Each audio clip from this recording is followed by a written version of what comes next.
Hello, আসসালামু আলাইকুম।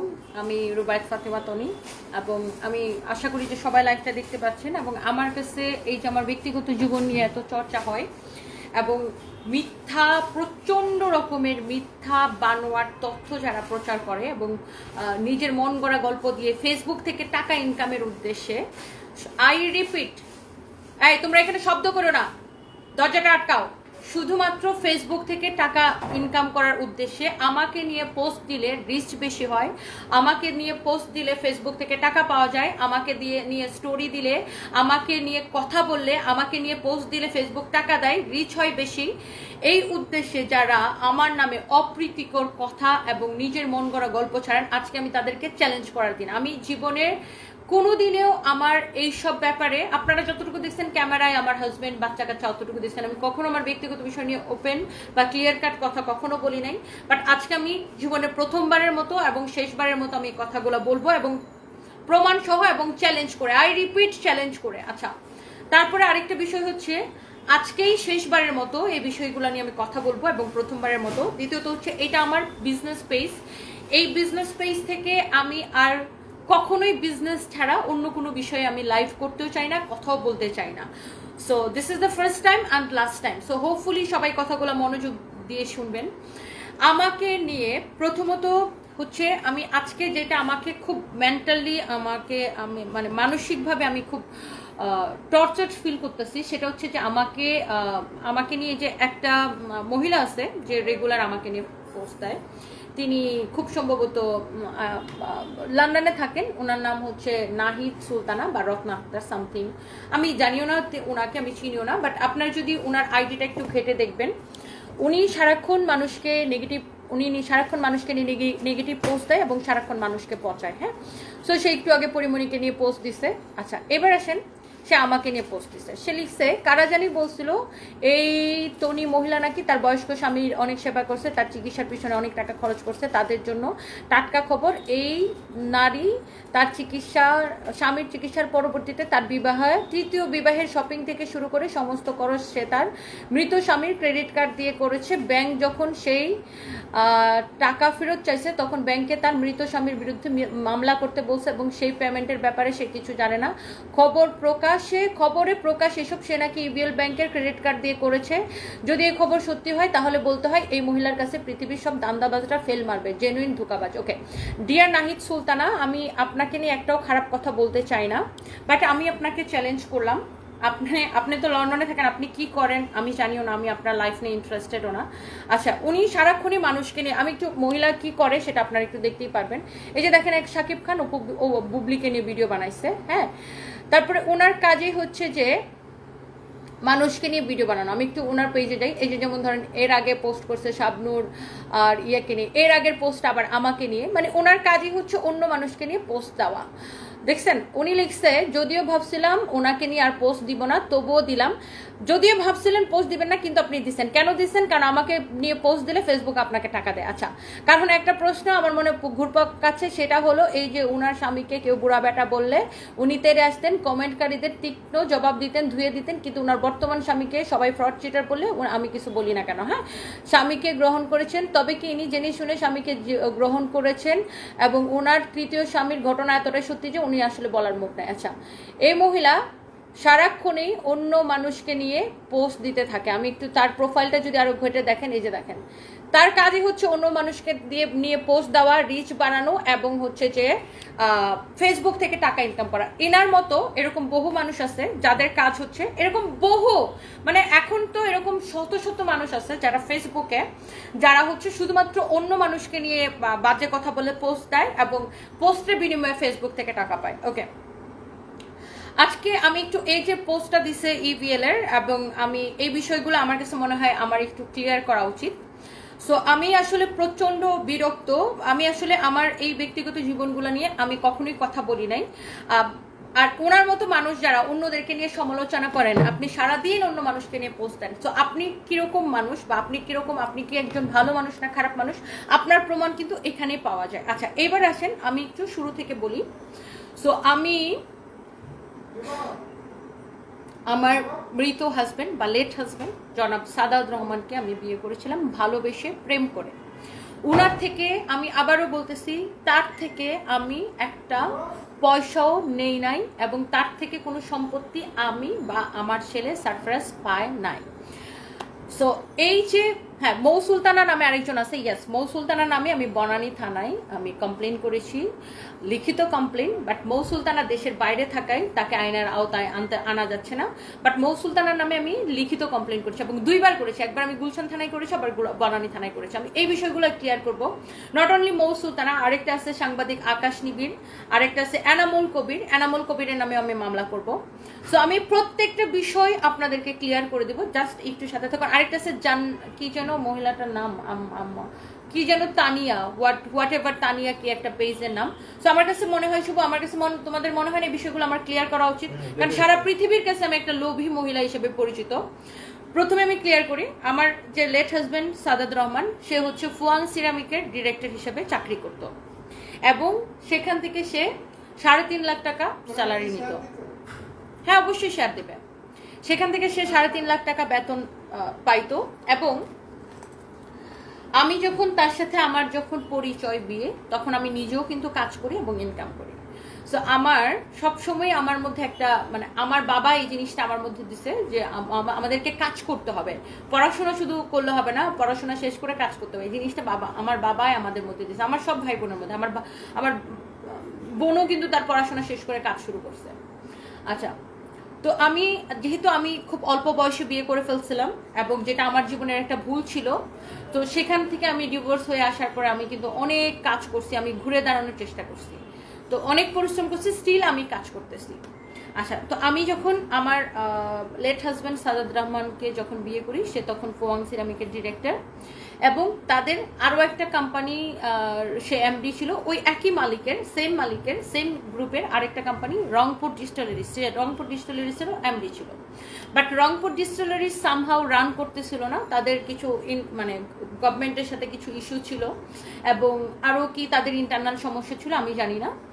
তো আমি যেটা জানতে পারি, আমার হাজব্যান্ড যেদিন অসুস্থ হয় 4ই অক্টোবর, আই রিপিট, আমার লেট হাজব্যান্ড যেদিন অসুস্থ হয় 4ই অক্টোবর 2024, তার আগের দিন এই রংপুর ডিস্টিলারিজ নিয়ে তার একটা উত্তরাতে একটা মিটিং ছিল বাংলাদেশের একজন বড় একজন বিএনপির একজন খুব বড় একজন লোকের সাথে।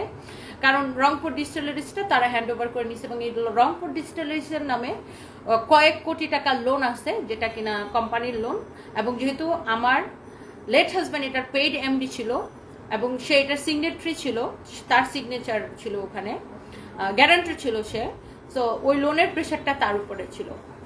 এবং যেটা আমি তার কোম্পানি থেকে জানতে পারি, ফুয়াং সিরামিক থেকে, যে সেই কারণে প্রচন্ড মানসিক টেনশনে ছিল, যেটার কারণে হয়তোবা সে স্ট্রোক করে থাকতে পারে। এবং আমি এই যাবৎকালে আমার তার সংসার জীবনের আমি আর সে 7 বছর একসাথে ছিলাম, কখনোই তার অফিসিয়াল ব্যাপারে সে আমার সাথে কখনোই খোলামেলা কথা বলতো না, এবং আমিও আমার প্রফেশনাল ব্যাপারে তার সাথে বাসায় যে কথা বলতাম না, কারণ আমাদের দুইজনের প্রফেশন ডিফারেন্ট। আমি নিজে কাজ করে এই জায়গাটায় আসছি, এবং সে চাকরি করত। এবং সাংবাদিক আকাশ নিবিড়, আমি জানি না সে সাংবাদিকের স্বর মধ্যে পড়ে কিনা, সে বিভিন্ন জায়গায় বলছে আমার লেট হাজব্যান্ড নাকি সচিব ছিল, যেটা কিনা সম্পূর্ণ ভুয়া এবং মিথ্যা কথা। সে ফুয়াং সিরামিকের ডিরেক্টর হিসেবে সে চাকরি করত। আচ্ছা, এইবার আসেন, আমি এত একজন বয়স্ক লোককে টাকা ছাড়া বিয়ে করলাম, মানে টাকা পয়সা ছাড়াই বিয়ে করে ফেলাম, যেটা একদম জাতিগত প্রশ্ন।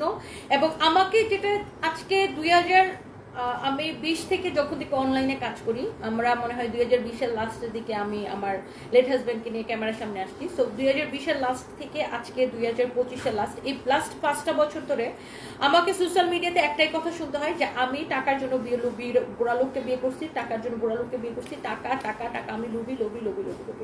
সো আমাকে একটু ক্লিয়ার করতে দেন বিষয়টা। আমার লেট হাজব্যান্ড চাকরি করতো পেইড, সে একজন পেইড ডিরেক্টর ছিল ফুয়াং সিরামিকের।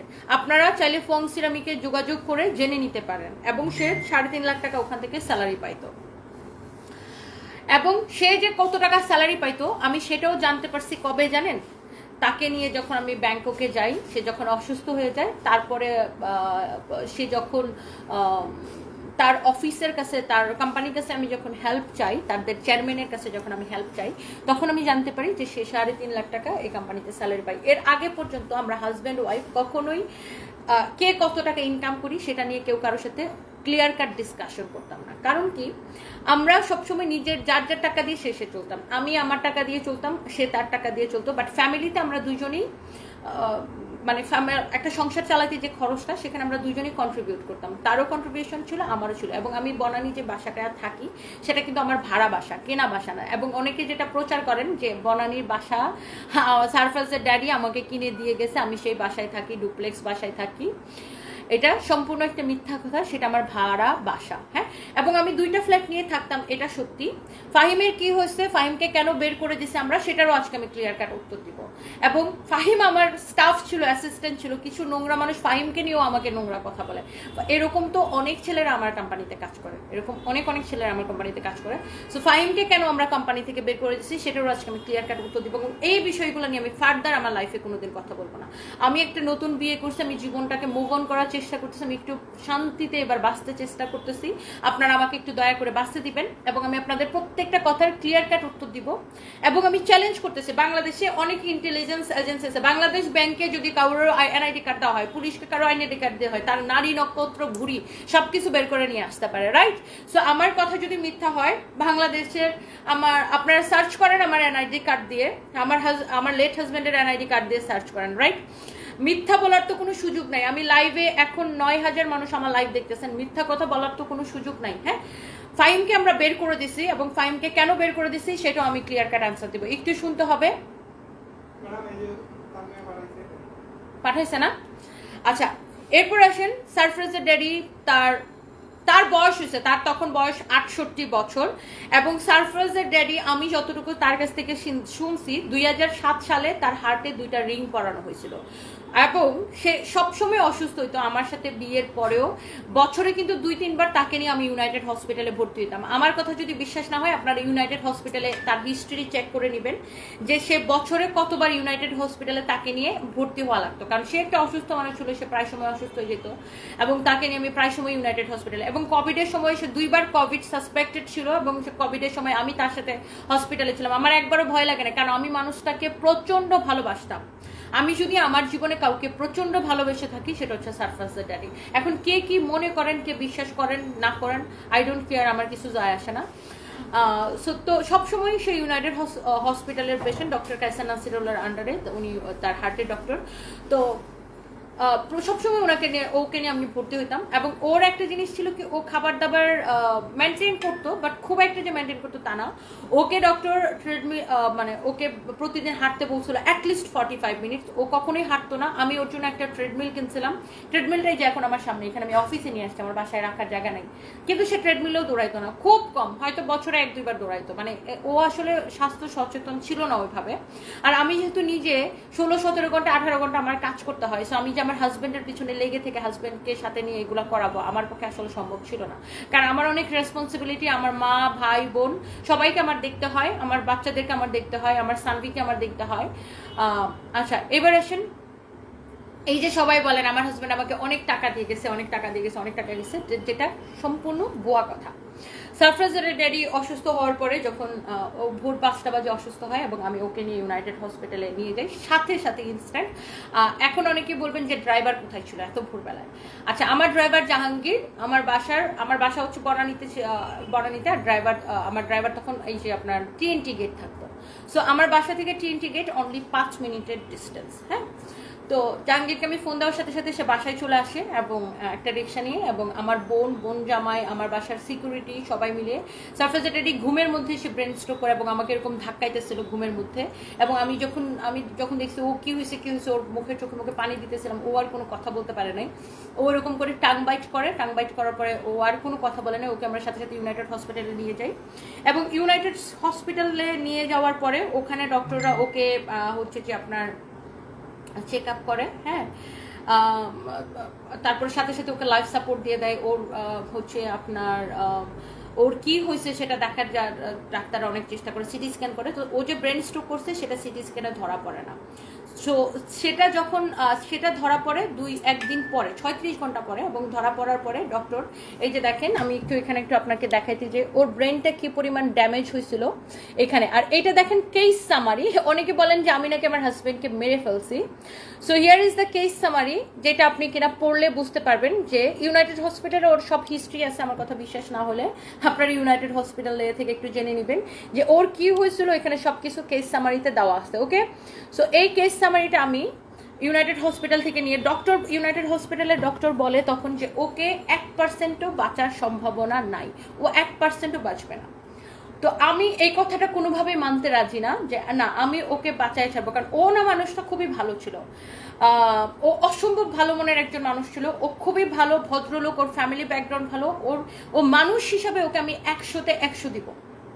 আচ্ছা, কিন্তু এইটা ঠিক ফিনান্সিয়াল ব্যাপারগুলোতে, টাকা পয়সার ব্যাপারে, যেহেতু মানুষ আমাকে এমনিতেই বলে যে আমি নাকি টাকার লোভে ওকে বিয়ে করছি, বা এমনিতেই মানুষের একটা ভুল ধারণা যেটা আমার নাম দিয়ে সবাই সবসময় মানুষ ভুয়া তথ্য ছড়ায়, এই জন্য আমি আরো বেশি টাকা পয়সার বিষয়ে কথা বলতাম না, যে মানে বাপরে বাপ মানুষ এমনি আমার লোভী বলে। আমি কখনোই টাকা পয়সার বিষয় আমি সকল খরচ আমি নিজে চালাইতাম, কারণ আমি যখন ডিভোর্স দিয়ে আসছি তো তখন আমি হচ্ছে যে যখন সানভীর বাবাকে ডিভোর্স দিয়ে আসছি তখন থেকে সানভীর খরচ, আমার খরচ সবকিছু আমাকে ইনকাম করা লাগতো। সো আমি খুব হার্ড ওয়ার্ক করছি, এখনো করি। আচ্ছা, এরপরে আসেন তো ইউনাইটেড হসপিটালে একটা মেডিকেল বোর্ড বসে, আপনারা আমার কথা বিশ্বাস না হলে ইউনাইটেড হসপিটাল থেকে আপনারা জেনে নিতে পারেন।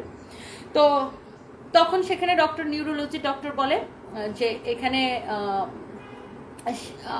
সেখানে আমি একটু অ্যাড করি, আমার লেট হাজব্যান্ডের বড় মেয়ে উপস্থিত ছিল, আমার অফিসের স্টাফ ছিল, আরও অনেকেই ছিল। সেখানে ডক্টর বলে যে না, তার আর 1%ও বাঁচার সম্ভাবনা নেই। হ্যাঁ, তো আমি এটা কোনোভাবেই মানবো না, আমি ওকে সিঙ্গাপুরে নিয়ে যাব, মাউন্ট এলিজাবেথে। আমি তখন বার্মনগার্ড, ওকে কিভাবে দেশের বাইরে নিয়ে গেলে ও ভালো হয় কিনা, ওকে কোনোভাবে সুস্থ করা যায় না কিনা, ও অ্যাটলিস্ট ওর জ্ঞানটা ফিরে কিনা।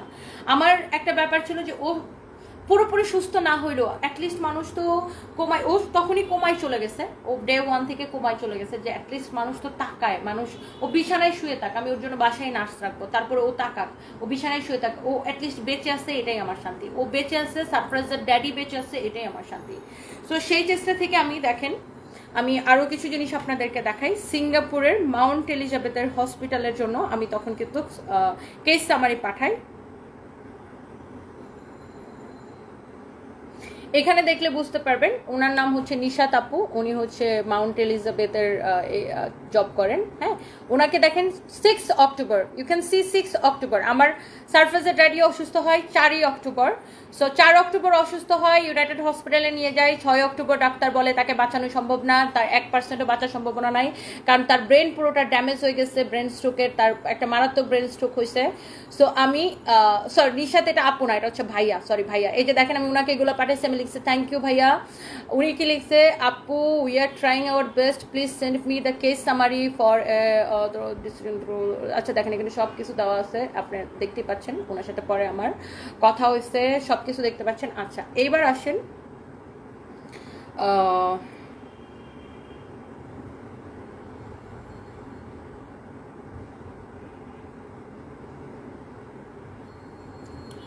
এইবার আসেন সিঙ্গাপুরের মাউন্ট এলিজাবেথে নেওয়ার জন্য আমার সারফেসের ড্যাডি যেহেতু ব্রিটিশ পাসপোর্ট আছে, তার ভিসা লাগবে না, বাট আমার ভিসা করতে 1 দিন সময় লাগবে। বাট আমার হাতে 1 দিন সময় নাই সিঙ্গাপুরে যাওয়া, কারণ সে 1 দিন বাঁচবে কিনা সেটা কে জানে। তখন আমি থাইল্যান্ডের বার্মনগার্ড হসপিটালে, হ্যাঁ আমি হচ্ছে যে হসপিটালের জন্য হচ্ছে যে আমি তার আমি একটু থাইল্যান্ডের বার্মনগার্ড হসপিটালের জন্য আমি সেম কেস সামারিটা পাঠাই, আমি এটাও আপনাদেরকে দেখাইতেছি। হ্যাঁ, তো তারপরে পাঠানোর পরে আপনার বার্মনগার্ড হসপিটাল থেকে এই যে দেখেন নুসরাত আপু হচ্ছে এয়ার অ্যাম্বুলেন্সে। দেখেন নুসরাত আপুর, আমি একটু নুসরাত আপুর সাথে একটু কথা বলি, ওনার সাথে আমি কথা বলি কবে দেখেন 6 অক্টোবর, সেম ডেট আমি ওনার সাথে কথা বলি। এবং ওনার নুসরাত আপু হচ্ছে বার্মনগার্ডের হসপিটালে উনি চাকরি করেন, এবং ওনার এজেন্সি দেখেন সেখানে আমি ওনাকে ভিসা করতে দিই, আমার ভিসা। এবং এগুলো কিন্তু দেখেন আপনি ডেট সহকারে দেখতে পারতেছেন। এবং নুসরাত আপুর সাথে আমার কথা হয়, ওনাকে আমার কার্ড পাঠাই, ওখানে আমি সব কিছু দেখেন সব কিছু কীভাবে আমার হাজব্যান্ডকে নিয়ে যাইতে হবে সব কিছু ওনার সাথে কথা বলি। অ্যান্ড আফটার দ্যাট দেখেন উনি দেখেন আমি কি পরিমাণ চেষ্টা করছি। আপু আলহামদুলিল্লাহ নামছি, এখন আমি ইমিগ্রেশন বাইরে দাঁড়াইছি, বলেছিল ওকে বলেছিল হইছে দেখছেন, মানে ওরা আমার কাছে কিন্তু দেখেন সবকিছু প্রমাণ আছে। হ্যাঁ, আমার কাছে সবকিছু প্রমাণ আছে। সো ওনার সাথে আমার কনভারসেশন দেখলে উনি অনেক হেল্প করছে। তখন উনি তখন এয়ার অ্যাম্বুলেন্স অ্যারেঞ্জ করে দিছি। হ্যাঁ, এবং আমি আরেকটা মানুষকে না দেখালে নাই, এটা হচ্ছে শারমিন আপু। হ্যাঁ, উনি তখন বার্মনঘাট হসপিটালে চাকরি করতেন, উনিও অনেক হেল্প করছে আমার এক্স লেট হাজব্যান্ডকে ওখানে ট্রিটমেন্ট করাইতে। তো তখন আমি এয়ার অ্যাম্বুলেন্সে করে বার্মনঘাট হসপিটালে নিয়ে যাই। এবং থাইল্যান্ডের আমি একটা দিনও সময় নষ্ট করতে চাই নাই। এর মধ্যে থাইল্যান্ডের যে এয়ার অ্যাম্বুলেন্স সেখানে হচ্ছে যে আপনার কোনো এয়ার অ্যাম্বুলেন্স খালি নাই, এয়ার অ্যাম্বুলেন্স আমি পাইতেছি না। সো এয়ার অ্যাম্বুলেন্সের জন্য ওই যে দেখছেন নুসরাত আপু আমাকে লিখছিল যে আমি এয়ার অ্যাম্বুলেন্সের জন্য ওয়েট করতেছি, এয়ার অ্যাম্বুলেন্স পাচ্ছিলাম না, থাইল্যান্ডের কোনো এয়ার অ্যাম্বুলেন্স খালি নেই। তখন আমি সিঙ্গাপুর থেকে একটা এয়ার অ্যাম্বুলেন্স বাংলাদেশে ল্যান্ড করাই পরের দিন সকালবেলা। সিঙ্গাপুরের এয়ার অ্যাম্বুলেন্স আনার জন্য আমি যদি থাইল্যান্ডের এয়ার অ্যাম্বুলেন্সে নিয়ে যেতাম তাহলে আমার 40 লাখ টাকার মতো খরচ পড়তো। কিন্তু সিঙ্গাপুরের এয়ার অ্যাম্বুলেন্সে আমি যেহেতু নিয়ে গেছি, এই তানবীর কি বলতে চাই শুনো তো রিয়াদ, সিঙ্গাপুরের ও জানেন আমি লাইভে সিঙ্গাপুরের এয়ার অ্যাম্বুলেন্স আমি নিয়ে যাওয়ার কারণে আমার 23 লাখ টাকা বেশি লাগছে। আমি একটা দিন সময় নষ্ট করতে চাই না মানুষটাকে বাঁচানোর জন্য, যে ঠিক আছে আমি ওকে যে কোনো মূল্যে বাঁচাইতে চাই। এই লোভী মহিলা শুনতে শুনতে আমি খুব বিরক্ত, মানে আমি খুবই বিরক্ত। এই যে দেখেন মিতালি মার্মা লিখছে তোমাকে ভালো মনে করছিলাম, এখন দেখছি তুমি একটা লোভী। এই যে আপনাদের মন গড়া কথা, আমি কোথায় লোভী, আমি কি পাইছি জীবনে আমি সেটাই আসলে আমি জানি না। সো আমি লোভী কিনা মিতালি মার্মা সেটা আপনাকে প্রমাণ দিতে হবে। আচ্ছা, এই যে দেখেন আমি একটু প্রমাণ সহকারে কথা বলবো। আমি এই এজেন্সির মাধ্যমে দেখেন 62,96,000 টাকা, মানে কি 62 লাখ 96,000 টাকা দিয়ে আমি 62,96,000 টাকা দিয়ে, আবার দেখেন একটু চাইলে আপনারা ছবিও নিতে পারেন। হ্যাঁ, এটা এয়ার অ্যাম্বুলেন্সের বিল। হ্যাঁ, ডেটটা কবে একটু দেখে নিন, 6/10/2024 অক্টোবরের 6 তারিখে আমি সারফ্রাজের ড্যাডিকে নিয়ে যাই। আচ্ছা, এবার আসেন এতগুলো টাকা আমি কই পাবো? আমি তো ব্যবসা করি, আমার আর ব্যবসায়ীদের হাতে কখনোই ক্যাশ টাকা থাকে না। সারফ্রাজের ড্যাডির কোনো জমানো টাকা ছিল না, তো এতগুলো টাকা আমি কই পাবো? ইনস্ট্যান্ট তখন আমার টাকার দরকার পড়ে। এবং আমার বাসায় যত গয়না থাকে, এই যে আমার ম্যানেজার তানবীর আছে আমার সামনে, আমি বাসায় আসি আমার সকল গয়না আমি ওকে দেই। আমি ডায়মন্ড হাউস বা যে ট্রাস্ট গোল্ডেন ডায়মন্ড সৌমেনদার কাছে আমার সকল গয়না আমি বিক্রি করে দিই ক্যাশ। এবং তখন সারফ্রাজের ড্যাডির অফিস থেকে ফুয়াং সিরামিক থেকে 40 লাখ টাকা দিছিল না ওরা, 30 পরে 10 লাখ দিছিল, 40 লাখ টাকা তখন দেয় ওরা আমাকে কিছুটা হেল্প করে। কারণ এদিকে ইউনাইটেড হসপিটালও বিল দেওয়া লাগছে, ওখানেও মনে হয় 10-12 লাখ টাকা বিল চলে আসছিল। হ্যাঁ, এই যে তানভীরের কাছে সব ছবি আছে। সো এই যে দেখেন এই গয়নাগুলো আমি সব বিক্রি করে দিই। দেখেন এই যে সৌমেনদা যে কিনে রাখছে সেটারও প্রমাণ দেখেন। ওকে, সব কিছুর হিসাব আছে এখানে, বুঝছেন? মানুষ তো চাইলেই আপনি সবকিছু মিথ্যা বানায় ফেলতে পারবেন না। ওকে, এই গয়নাটা আমার বোনের বিয়েতে পড়ছিলাম, আপনাদের মনে আছে কিনা? এই সব গয়না আমি সাথে সাথে বিক্রি করে দিই। সো যারা মন গড়া গল্প বলেন না, আপনাদেরকে আসলে আমি কি বলবো, আপনাদের উপরে আল্লাহর গজব পড়বে। সো এখানে সবকিছুর প্রমাণ আছে, বুঝছেন? ট্রাস্ট গোল্ডেন ডায়মন্ড থেকে জেনে নিন। তখন সারফ্রাজের ড্যাডির অফিস থেকে 40 লাখ টাকা দেয়, এটা দিয়ে আমাকে এখানে হসপিটালের বিল দিতে হয় এবং এয়ার অ্যাম্বুলেন্সের বিল দিতে হয়। এবং আমি যে বার্মনঘাট হসপিটালে ওকে নিয়ে যাব সেখানে আমাকে 1 মিলিয়ন বাত অ্যাডভান্স পেমেন্ট করতে হবে। অ্যাডভান্স 1 মিলিয়ন বাত মানে কত টাকা জানেন? এখন হচ্ছে 40 লাখ টাকা, তখন অনেক 36 লাখ টাকা ছিল। আমাকে অ্যাডভান্স পেমেন্ট করতে হবে। সো এই টাকাগুলো কোত্থেকে আসছে? আর এবার আসেন, আমি যখন সারফ্রাজের ড্যাডিকে নিয়ে গেছি আমি জানি না ওর কি আছে না আছে, ওর আসলে আদৌ ব্যাংকে কোনো টাকা আছে কি নাই, বা ওর ব্যাংকে কি আছে না আছে আমি কিছুই জানি না। তখন ওকে আমি এইভাবে বার্মনঘাট হসপিটাল নিয়ে গেছি। ওখানে রনি ভাই নামে একজন ভদ্রলোক আছে, আমাদের ফ্যামিলি মানে ফ্রেন্ড, রনি ভাই ব্যাংকক। এই যে দেখেন ওনার সাথে আমার সকল কিছু কনভারসেশন আছে। এই যে ওনাকে যে আমি পাঠাইছি সারফ্রাজের ড্যাডির রিপোর্ট সব কিছু ওনার সাথে আমার কনভারসেশন আছে। ওনাকে যে আমি হসপিটালের এটা পাঠাইছি সকল কিছু, হ্যাঁ সকল কিছু ওনার সাথে আমার সকল কনভারসেশনে সব কিছু পাবেন। আচ্ছা, এইবার আসেন হসপিটালে নিয়ে যাওয়ার পরে ওকে যখন আইসিইউতে রাখে, বার্মনঘাট হসপিটাল খুবই একটা এক্সপেন্সিভ হসপিটাল, ওখানে তখন প্রতিদিন 12 লাখ টাকা করে, 12 থেকে 13 লাখ টাকা করে আপনার,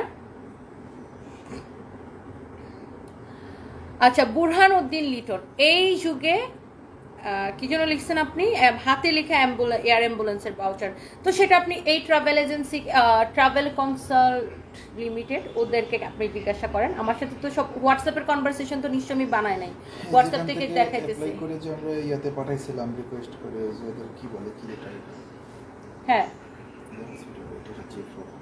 হ্যাঁ, ইভেন এই যে ইউনাইটেড হসপিটাল থেকে যে আমরা কেস সামারি চাইছিলাম সেটার ফর্ম হচ্ছে এটা।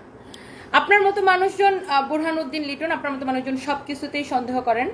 এনিওয়েজ, আপনি এই যে এইটার একটু ছবি তুলে রাখেন, হ্যাঁ, আপনি এদের সাথে যোগাযোগ করেন, এখানে ওনাদের অ্যাড্রেস সব কিছু দেওয়া আছে গুলশান 2-এ, আপনি একটু ওনাদের থেকে জেনে নিতে পারেন। ওকে, গুলশান 2 সার্কেল 1-এ, হ্যাঁ সরি সার্কেল 2 মানে গুলশান 2-এ, আপনি ওনাদের থেকে জেনে নিতে পারেন। আচ্ছা এইবার আসেন, তারপরে আমি যখন সারফরাজ ড্যাডিকে ওখানে নিয়ে যাই, ওখানে একটা প্রতিদিন এত টাকা বিল আসে, আমি জাস্ট হাঁপাই যেতেছিলাম, আমি ঋণগ্রস্ত, তখন আমি কি করব না করব।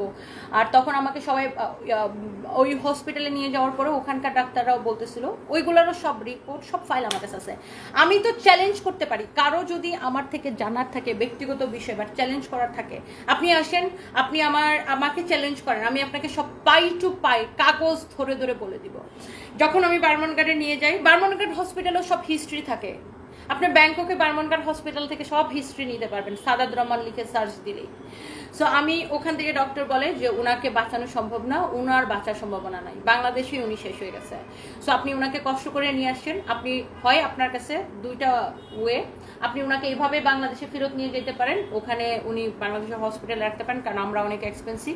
আরেকটা ওয়ে, আপনি তার লাইফ সাপোর্ট খুলে দিতে পারেন, তাইলে লেট হিম গো পিসফুলি। ডক্টর ঠিক এই সেন্টেন্সটা আমাকে বলছে, লেট হিম গো পিসফুলি। আমি সাথে সাথে বলছি নো ডক্টর, নো ওয়ে, আমি কোনোভাবেই ওকে এভাবে যেতে দিব না, আমি আমার লাস্ট ট্রাই করবো, তোমরা চেষ্টা করো। তখন সারফরাজের ড্যাডির একটা হাঁটুর মধ্যে একটা ব্লাড, একটা ক্লট ধরা পড়ে, তখন ডাক্তার বলে এই ক্লটটা অপারেশন করতে হবে। তখন ওই ক্লটের জন্য আরো 12 লাখ টাকা চার্জ করে, মানে প্রতিদিনই এরকম 12-13 লাখ টাকা বিল আসতেছিল।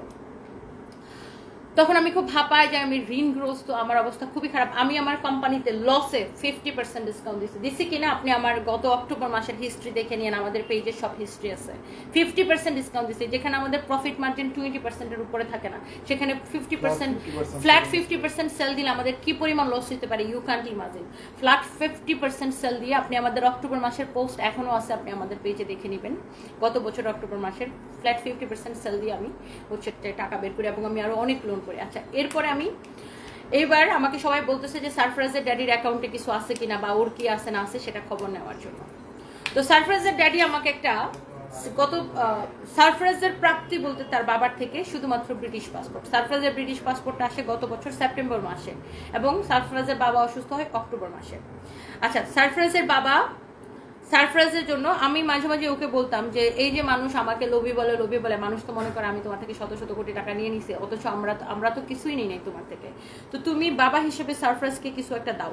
আমি আবার বলতেছি, আমি কিন্তু জানতাম না যে সারফরাজের কত, মানে সারফরাজের বাবার কাছে টাকা আছে কি নাই, বা সে কি করে না করে, আমি মানে সে কোথায় চাকরি করে সেটা আমি জানতাম, বাট তার টাকা পয়সা সে কি করে না করে সেগুলো আমি জানতাম না। তো আমি তখন সারফরাজের ড্যাডিকে বলি যে তুমি সারফরাজকে কিছু দাও। তো অ্যাকচুয়ালি সারফরাজের ড্যাডির কোনো জমানো টাকা ছিল না, এবং সে যেহেতু জমানো টাকা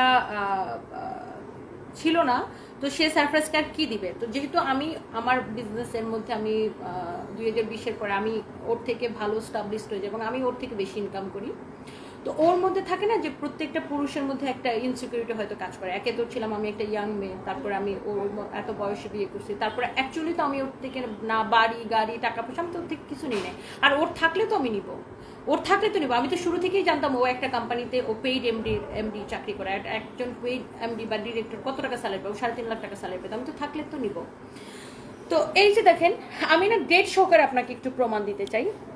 12ই অগস্ট, এটা হচ্ছে পারভেজ ভাই হচ্ছে সারফরাজের ড্যাডির কোম্পানির লয়ার, মানে ফুয়াংয়ের লয়ার, সে উনি আমাকে একটা এই যে দেখেন ওসিয়তনামা বা উইল যেটার একটা আমাকে পাঠায়, কপি করে, মানে একটা কপি পাঠায়, যেখানে সারফরাজের ড্যাডি এখানে হচ্ছে আপনার দেখেন একটু স্পষ্ট করে দেখেন, ওসিয়তনামা সে একটা করে দেয় এবং সেই ওসিয়তনামাতে সারফরাজের নামে করে দেয় এবং সারফরাজ 18 বছর না হওয়া পর্যন্ত এই ওসিয়তনাম এটা আমার দায়িত্বে থাকবে, সে এরকম একটা উইল করে দেয়।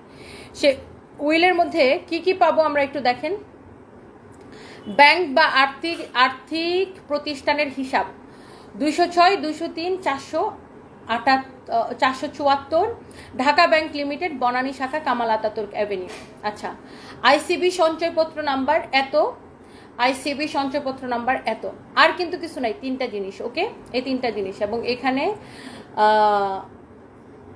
এখানে কিন্তু স্পষ্ট করে লেখা আছে, হ্যাঁ, যেহেতু উক্ত দলিল সম্পাদনের তারিখ আমার ছেলে, একমাত্র ছেলে সারফরাজ রহমান নাবালক থাকায় আমি দলিল দাতা কর্তৃক আমার স্ত্রী জনবা রুবায়েত ফাতেমা তনিকে উইল বা সেভিংস বা চলতি হিসাব সমূহ, ব্যাংক হিসাব, আর্থিক প্রয়োজনীয় সকল প্রতিষ্ঠানে আমার গচ্ছিত টাকা এবং ক্রয়কৃত সঞ্চয়পত্র বা অস্থাবর সম্পত্তি দেখাশোনার প্রয়োজনীয় সকল, আচ্ছা, অ্যাটর্নি বা প্রতিনিধি অভিভাবক হচ্ছে নিয়োগ করিলাম। আচ্ছা, আরও উল্লেখ থাকে যে সারফরাজ রহমান যখন 18 বছর পূর্ণ হলে আইন অনুযায়ী প্রাপ্তবয়স্ক হবে, মন ও শারীরিকভাবে সুস্থ হলে তখন সে ক্ষমতা, মানে আমি সারফরাজকে সবকিছু বুঝাই দিব। এবার আসেন, এখানে হচ্ছে গল্পের মধ্যে, এখানে এখন আসল ঘটনা শুনেন।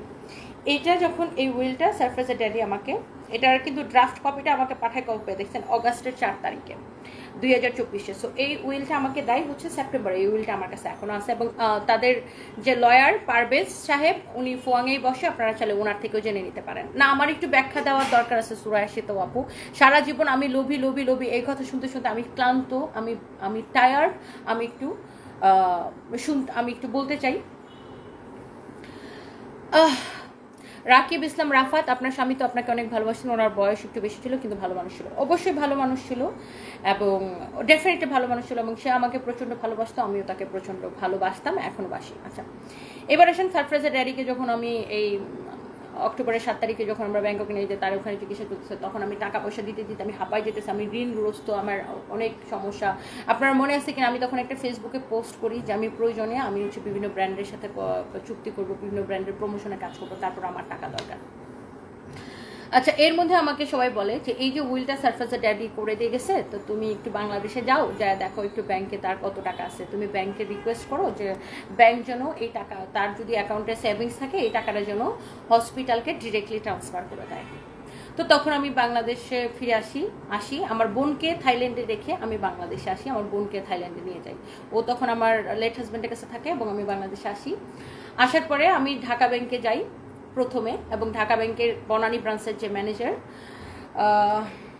আমি আপনাদেরকে সেটাও দেখাই, আব্দুল মুহাইমেন ওনার নাম, হ্যাঁ, ওনার সাথে আমি যোগাযোগ করি।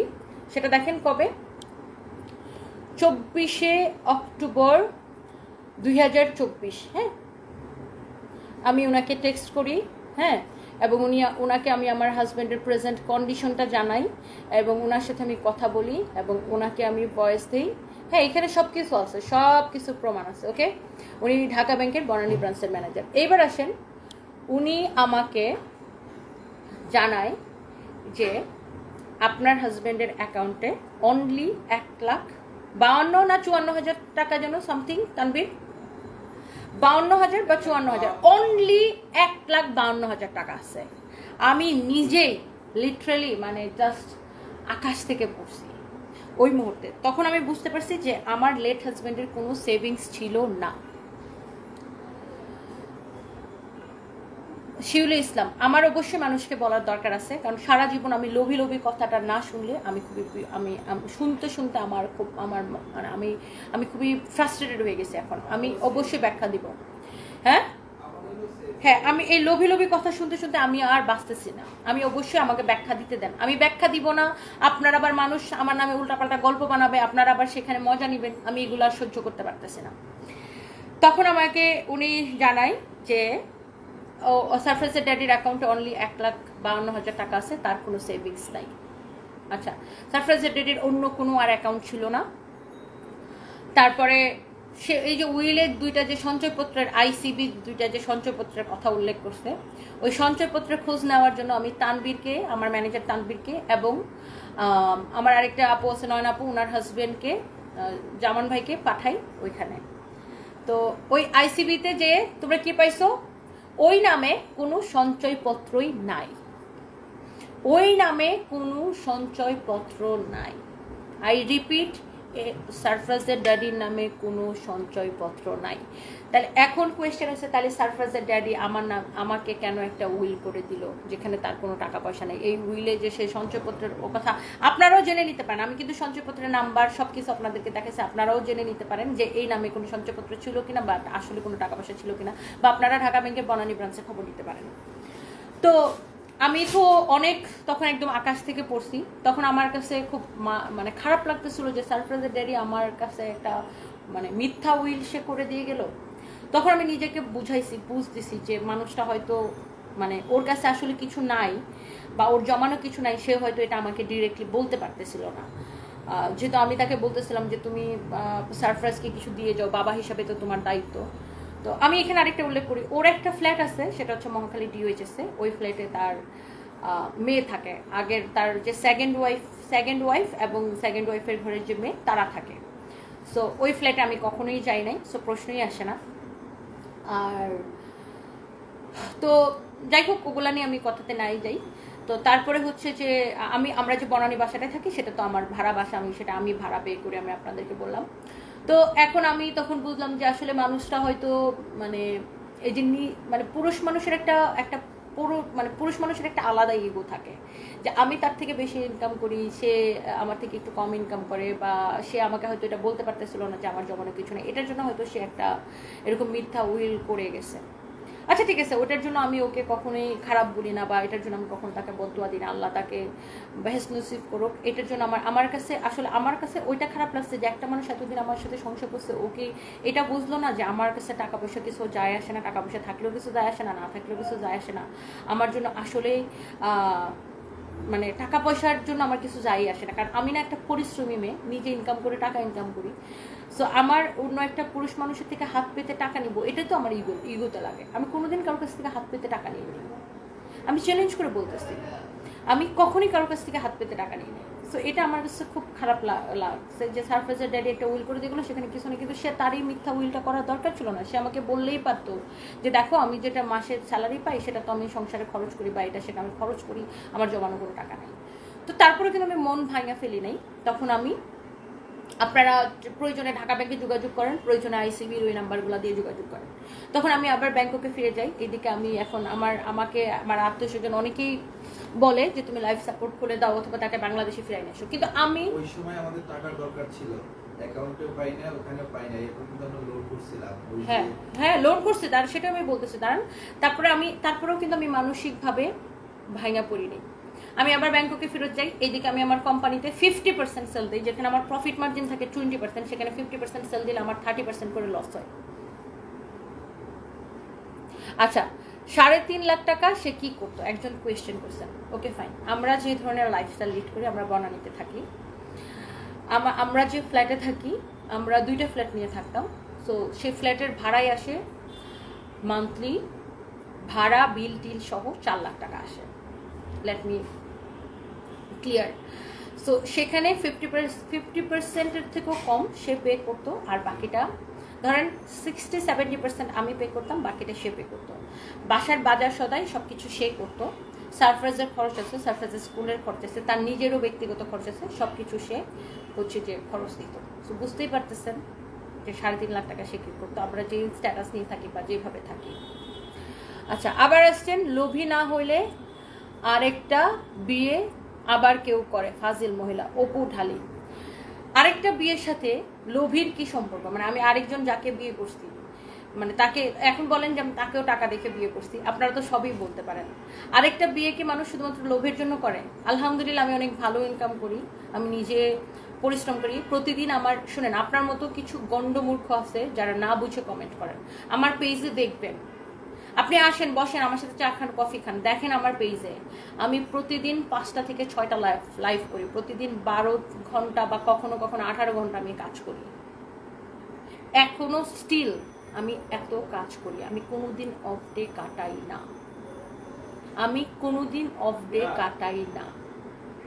তারপরে আমি ব্যাংককে ফিরে যাই, আমার কোম্পানিতে সেল দিই এবং আমি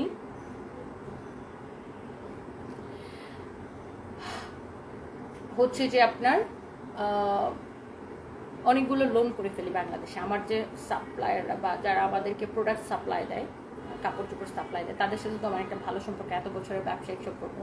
আমি তাদের থেকে অনেক টাকা লোন করি। ইভেন এখনো আমার প্রায় ব্র্যাক ব্যাংক এবং ব্যক্তিগত লোন সহ আমার এখনো প্রায় 4 কোটি টাকা লোন আছে না, এখনো আমার 4 কোটি টাকা লোন আছে। আমি এগুলো এখন আস্তে আস্তে পে অফ করতেছি। এখনো আমি হচ্ছে যে 4 কোটি টাকা আমার এখনো লোন আছে।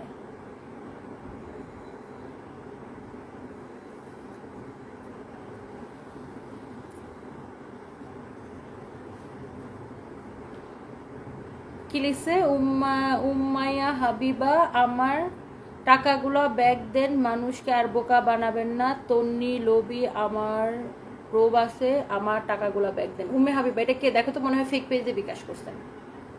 এটা একটু ছবি তোলো, উনার হিস্ট্রিটা বের করো। খুব সম্ভবত উনি ফেক পেজে বিকাশ করছে। সো আমাদের নামে প্রচুর ফেক পেজ আছে, আপনারা একটু দেখবেন। এবং আমরা বারবার আমাদের লাইভে এবং সব জায়গায় আমরা বলে দিই যে আমরা কোনো বিকাশ নেই না, সারা বাংলাদেশের ফুল ক্যাশ অন ডেলিভারি। এবং আপনারা যদি দেখবেন, মানে ওনার মতো কিছু মানুষ আছে, এই যে দেখেন, উনি কিন্তু ফেক পেজে বিকাশ করছে, সেটা ওনার দোষ, আমার দোষ না। দেখেন এখানে কি লেখা আছে আমাদের পেজে, সারা বাংলাদেশে ফুল ক্যাশ অন ডেলিভারি, আমরা কোনো অ্যাডভান্স বা বিকাশ নেই না। হোয়াটসঅ্যাপ নাম্বার আমাদের blue verified page, 3.3 million followers. তারপরে ওনার মতো কিছু বোকা মানুষ লোভে পড়ে যায়, ফেক পেজের মধ্যে বিকাশ করে। যখন ফেক পেজ থেকে ওনাদেরকে ব্লক করে দেয়, তখন উনি হচ্ছে যে এখন আমাদেরকে লোভী বলতেছে। সো বুঝতেই পারতেছেন। আচ্ছা, সবই ঠিক আছে, তাহলে আপু আপনি কেন মিডিয়াতে এসে মৃত্যুর আগ পর্যন্ত সালাতুর রহমানের স্ত্রী ভুল লিখছেন? সাদাত রহমানের স্ত্রী, হ্যাঁ, আমি সাদাত রহমানের স্ত্রী হিসেবে থাকতে চেয়েছিলাম, বাট আমি একটা মানুষ, হ্যাঁ, আমি একটা মানুষ, আমার বয়স কম এবং আমার বাচ্চাদের জন্য বাবা প্রয়োজন। আমার মেয়েটা বড় হইতেছে, আমার ছেলে বড় হইতেছে, তাদেরকে আমি এখন আমার ছেলে যেহেতু ব্রিটিশ নাগরিক, সে লন্ডনের অনেক ফ্যাসিলিটিস পাবে এবং আমার ছেলের জন্য আমার মেয়েও ফ্যাসিলিটিস পাবে, আমিও পাবো। সো সারফরাজ এবং সানভি লন্ডনে ভর্তি হয়ে যাবে এবং তাদের জন্য একজন গার্ডিয়ান দরকার, তাদের জন্য বাবা দরকার। সো এইসব বিষয়ে সেটা নিশ্চয়, আমি বিয়ে না করে থাকলে, আমি ধরেন বিয়ে করলাম না, তাতে আপনাদের কি লাভ হইতো, আর আমি বিয়ে করার পরে আপনাদের কি লস হয়েছে, আমাকে একটু এটার ব্যাখ্যা দিবেন। আপনারা আমার জীবনে এত ইন্টারেস্টেড কেন? আমি যদি একটা কথা এখন পর্যন্ত মিথ্যা কথা বলে থাকি, আপনারা ফোনসে আমাকে যোগাযোগ করেন, সেখানে লয়ার, আমার লেট হাজব্যান্ডের লয়ার আছে পারভেজ, ওনার সাথে যোগাযোগ করেন, দেখেন আমি সত্যি কথা বলছি না মিথ্যা কথা বলছি। এবং আমি যে উইলটা আপনাদেরকে দেখাইছি, সেখানে ব্যাংক অ্যাকাউন্ট নাম্বার আছে, সব কিছু আছে, সেখানে আপনারা যোগাযোগ করে দেখেন। আমি নিশ্চয়ই এখন 12,014 মানুষের সামনে এগুলো নিয়ে মিথ্যা কথা বলতেছি না, তাই না? আর আমি তো আপনাদেরকে প্রমাণ সহকারে দেখাইতেছি। এরপরে আমি সারফরাজের ড্যাডিকে বার্মিংহাম হসপিটালে অনেক অনেক অনেক অনেক লাস্টের দিকে এরকম বিল আসতেছিল, প্রতিদিন 15 লাখ, 14 লাখ, 15 লাখ টাকা হচ্ছে যে বিল আসতেছিল। তো আমি এত এত এত টায়ার্ড হয়ে যেতেছিলাম যে আল্লাহ, আমি জাস্ট হাঁপাইতেছিলাম। আমি এমন কিছু নাই যে আমি করি নাই। আমার যদি কেউ বলছে অমুক জায়গায় একটা গরু দাও, সেটা দিছি, অমুক জায়গায় খাসি দাও, সেটা দিছি, অমুক জায়গায় এতিমদেরকে খাওয়াও, সেটা করাইছি। ইভেন একজন আমি আমার বাচ্চাদেরকে নিয়ে তখন ওই মুহূর্তে যে আমি উমরাও করে আসছি সারফরাজের ড্যাডি ব্যাংককে যখন ছিল, যে আমি কি করলে এই মানুষটা হচ্ছে যে বেঁচে যাবে, অ্যাটলিস্ট ওর জ্ঞানটা আমি কিন্তু অনেক চেষ্টা করছি। তারপরে তাকে তো বার্মিংহাম হসপিটাল আমি একদম হাঁপায় যেতেছিলাম। লাস্টে আমি ডিসেম্বরের 29 তারিখ বা 31 তারিখের দিকে আমি ওকে বার্মিংহাম হসপিটাল থেকে শিফট করে, আমি হচ্ছে যে মঞ্জুরি মনি, আমাকে একটু সময় দেন, আমি ফাহিমের বিষয়ে ক্লিয়ার কাট আনসার দিব। আমি শিফট করে ওকে সেন্ট লুইস হসপিটালে নিয়ে যাই এবং সেন্ট লুইস হসপিটালে ও ছিল ওইখানে। সেন্ট লুইস হসপিটালেও মারা যায়, যেটা কিনা আপনার জানুয়ারি 15 তারিখে। আচ্ছা এবার আসেন আমি একটু সেন্ট লুইস হসপিটালের ডক্টর থামের সাথে, আচ্ছা এখানে আমি একটা জিনিস দেখাই, থাইল্যান্ডের একটা অ্যাপস আছে, অ্যাপসের নাম হচ্ছে আপনার লাইন। এবং এই যে দেখেন লাইনের মধ্যে আমার সাথে সারাক্ষণ নার্সদের সাথে, দেখেন আইসিইউর নার্সদের সাথে সারাক্ষণ কথা হতো। আমি যখন বাংলাদেশে চলে আসতাম ওরা আমাকে এখানে আপডেট দিতে থাকতো। হ্যাঁ, এখানে নার্স আপডেট সব কিছু এখানে আমাকে সারাক্ষণ দিতে থাকতো। হ্যাঁ, এই লাইনের মধ্যে আমার সাথে নার্সদের কথা হইতো। সো আপনারা আশা করি বুঝতে পারতেছেন। আচ্ছা এই যে দেখেন সিসিও আইসিও নার্স আপডেট, দেখেন এখানে 16টা নার্স। আমি যখন বাংলাদেশে চলে আসতাম, সরি 26টা নার্স, আমি যখন বাংলাদেশে চলে আসতাম সারফারাজের ড্যাডিকে টেক কেয়ার করার জন্য হসপিটালের নার্স ছাড়াও আরও একজন এক্সট্রা নার্সকে ফুল টাইম ডিউটিতে দিতাম। 12 ঘন্টা করে নার্সরা ডিউটি করতো ওখানে। হ্যাঁ, এক্সট্রা পেমেন্ট করে আমি নার্সকে ডিউটি করাইতাম। দেখেন এইখানে সব কিছুর আপডেট আছে। দেখেন কোনো কিছু তো মিথ্যা না, এগুলো তো আর বানানো যাবে না। দেখেন এইটা হচ্ছে নার্স আপডেট ক্লিনিক, এই নার্সরা এইভাবে আপডেট দিতে থাকতো সারাক্ষণ। আমি যদি কোনো কাজের কারণে বাংলাদেশে আসতাম তখন নার্সরা এখানে, নার্সদের সাথে আমি যোগাযোগ করতাম। এবং আইসিইউতে তো এমনিতেই নার্স থাকে, এটা ছাড়াও আমি আরও এক্সট্রা নার্স রাখতাম যদি আমি বাংলাদেশে চলে আসতাম, যারা 12 ঘন্টা করে ডিউটি করতো। আচ্ছা এবার আসেন, যখন আমি সারফারাজের ড্যাডিকে আমি যখন ইয়াতে নিয়ে যাই সেন্ট লুইস হসপিটালে, সেখানে বিল একটু কম আসতো, অনেকটাই কম আসতো। সেখানে প্রতিদিন 2.5 লাখ 3 লাখ টাকার মতো বিল আসতো। আর বারমুডঘাট হসপিটাল তো সবচেয়ে এক্সপেন্সিভ হসপিটাল, এই জন্য ওখানে বিল আসতো বেশি। আচ্ছা এইবার আসেন আমার সাথে লাস্ট যেটা কনভারসেশন 14 তারিখে আমাকে, আমি তখন বাংলাদেশে ছিলাম, আমি বাংলাদেশে আসছিলাম আমার বিজনেসের কাজে। আমি যেহেতু নিজে একাই উপার্জন করি, আমাকে ব্যবসার কাজে বাংলাদেশে আসতে হয়। 14 জানুয়ারি আমি বাংলাদেশে আসছিলাম কাজে, সরি আমি বাংলাদেশে আসছিলাম আরও আগে, মানে হ্যাঁ হসপিটাল চেঞ্জ করার সময় 1.20 লাখ টাকা দেওয়া লাগছিল। বারমুডঘাট হসপিটালে সব ডিউ পেমেন্ট দেওয়া লাগছিল, তখন আমি আমার সাপ্লায়ারদের থেকে লোন করে টাকাটা দিই। আচ্ছা যাই হোক, তো আমি বাংলাদেশে আসছিলাম খুব সম্ভবত 10 তারিখে, না জানুয়ারির 10 তারিখে। হ্যাঁ, 14 তারিখে আমাকে হসপিটাল থেকে জানায় তোমার হাজব্যান্ডের অবস্থা খুবই খারাপ হয়ে গেছে। তখনও সে আইসিইউতে ছিল ওখানে সেন্ট লুইসে, খারাপ হয়ে গেছে, তোমাকে আসতে হবে। তো আমার তো রিটার্ন টিকিট কাটা, আমার ফ্লাইট হচ্ছে 16 তারিখে। তো তখন আমার আবার টাকা নিয়ে যেতে হবে। তো তখন আমি আবার হসপিটাল থেকে একটু পরে জানাই যে না, ও এখন অনেকটা ভালো, তুমি 2 দিন পরে আসতে হবে। দেখেন এই যে ডক্টর থামের সাথে আমার কনভারসেশন দেখেন 14ই জানুয়ারি। হ্যাঁ, লাইনে আমার মধ্যে 14ই জানুয়ারি দেখেন আমার সাথে ডক্টরের কনভারসেশনটা দেখেন। ওকে, আমি কি লিখছি, but please try to keep him alive. Okay, একটু দেখেন ডক্টরের সাথে আমার কনভারসেশনটা দেখলেই বুঝতে পারবেন। ওকে, আচ্ছা ডক্টরের সাথে আমার কথা। এবার আসেন আমি ডক্টরকে লাস্টকে টেক্সট করছি, একটু পড়েন। My husband had many ups and downs during his stay for almost 3 months at Barmanghat Hospital. Sometimes his blood pressure fell, sometimes his heartbeat sore. At another times his multiple times, আর মানে ওর যে হিস্ট্রিটা সেটা আমি কিন্তু লিখছি এখানে। হ্যাঁ,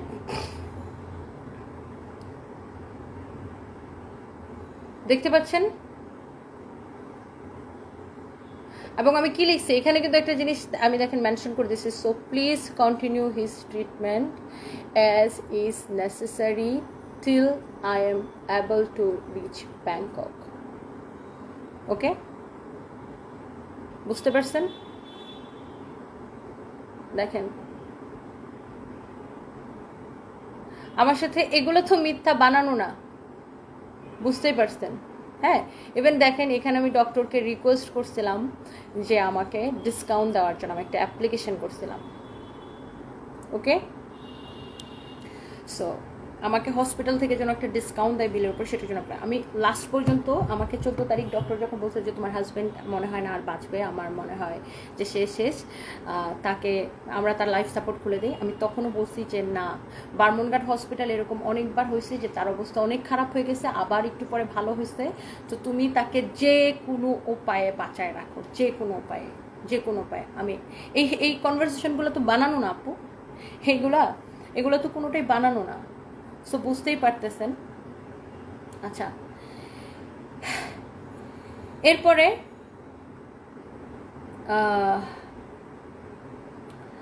সে ওই দিন রাতেই দেখছেন যে এখানে রাত 3টার সময় বাংলাদেশ টাইম ওরা আমাকে ফোন দিয়ে বলছে যে তোমার হাজব্যান্ড আর নাই। আমি পরের দিন সকালে ভোরবেলা আমি মানে 3টার সময় বলছি, আমি সাথে সাথে সকালে আমি এয়ারপোর্ট চলে যাই। আমার কোনো টিকিট ছিল না, আমি ইনস্ট্যান্ট ইউএস বাংলা এয়ারলাইন্সকে রিকোয়েস্ট করে একটা টিকিট নিয়ে, ওদের লাস্ট একটা টিকিট নিয়ে আমি হচ্ছে একা একা যাই। এবং একদিনের মধ্যে ওর যেহেতু ব্রিটিশ নাগরিক এবং বাংলাদেশি পাসপোর্ট এবং ব্রিটিশ পাসপোর্ট দুইটাই ছিল, আমি হচ্ছে যে আপনার ওকে বাংলাদেশে নিয়ে আসি একদিনের মধ্যে। আমি এয়ারে তখন হচ্ছে আপনার ওকে প্লেনে করে নিয়ে আসি, ও ডেট করে একদিনের মধ্যে নিয়ে আসি। এবং সেটারও প্রমাণ আছে, আমি একটু আপনাদেরকে দেখাই। সেটারও প্রমাণ আছে।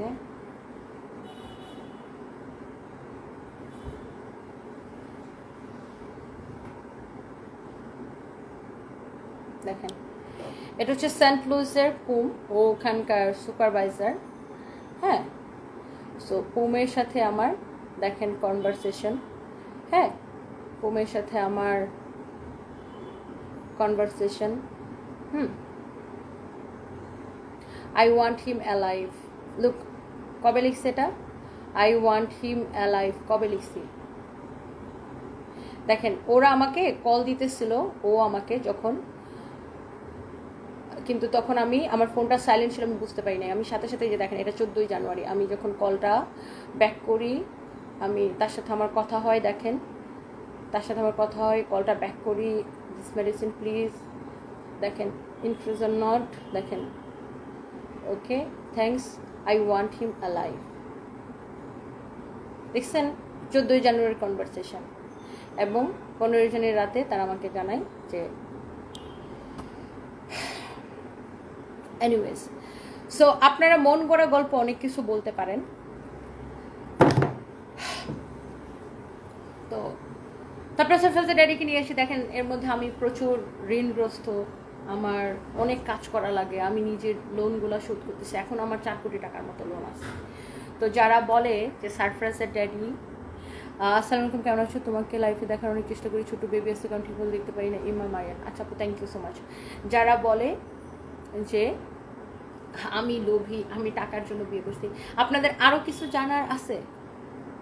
আরো কিছু জানার আছে? আচ্ছা, রুমা আপু, রুমা আপনি লিখছেন যে ওনার ট্রিটমেন্টের জন্য যে খরচ হয়েছে সেটা ইন্স্যুরেন্স কভার করার কথা, কারণ উনি ব্রিটিশ নাগরিক, ওনার মেডিসিন ইন্স্যুরেন্স কভার করবে। ও লন্ডনে যায় না বহু বছর, এবং ওর কোনো ইন্স্যুরেন্স লন্ডনে ছিল না। ওটাও আমি আপনাকে প্রমাণ দেখাইতেছি।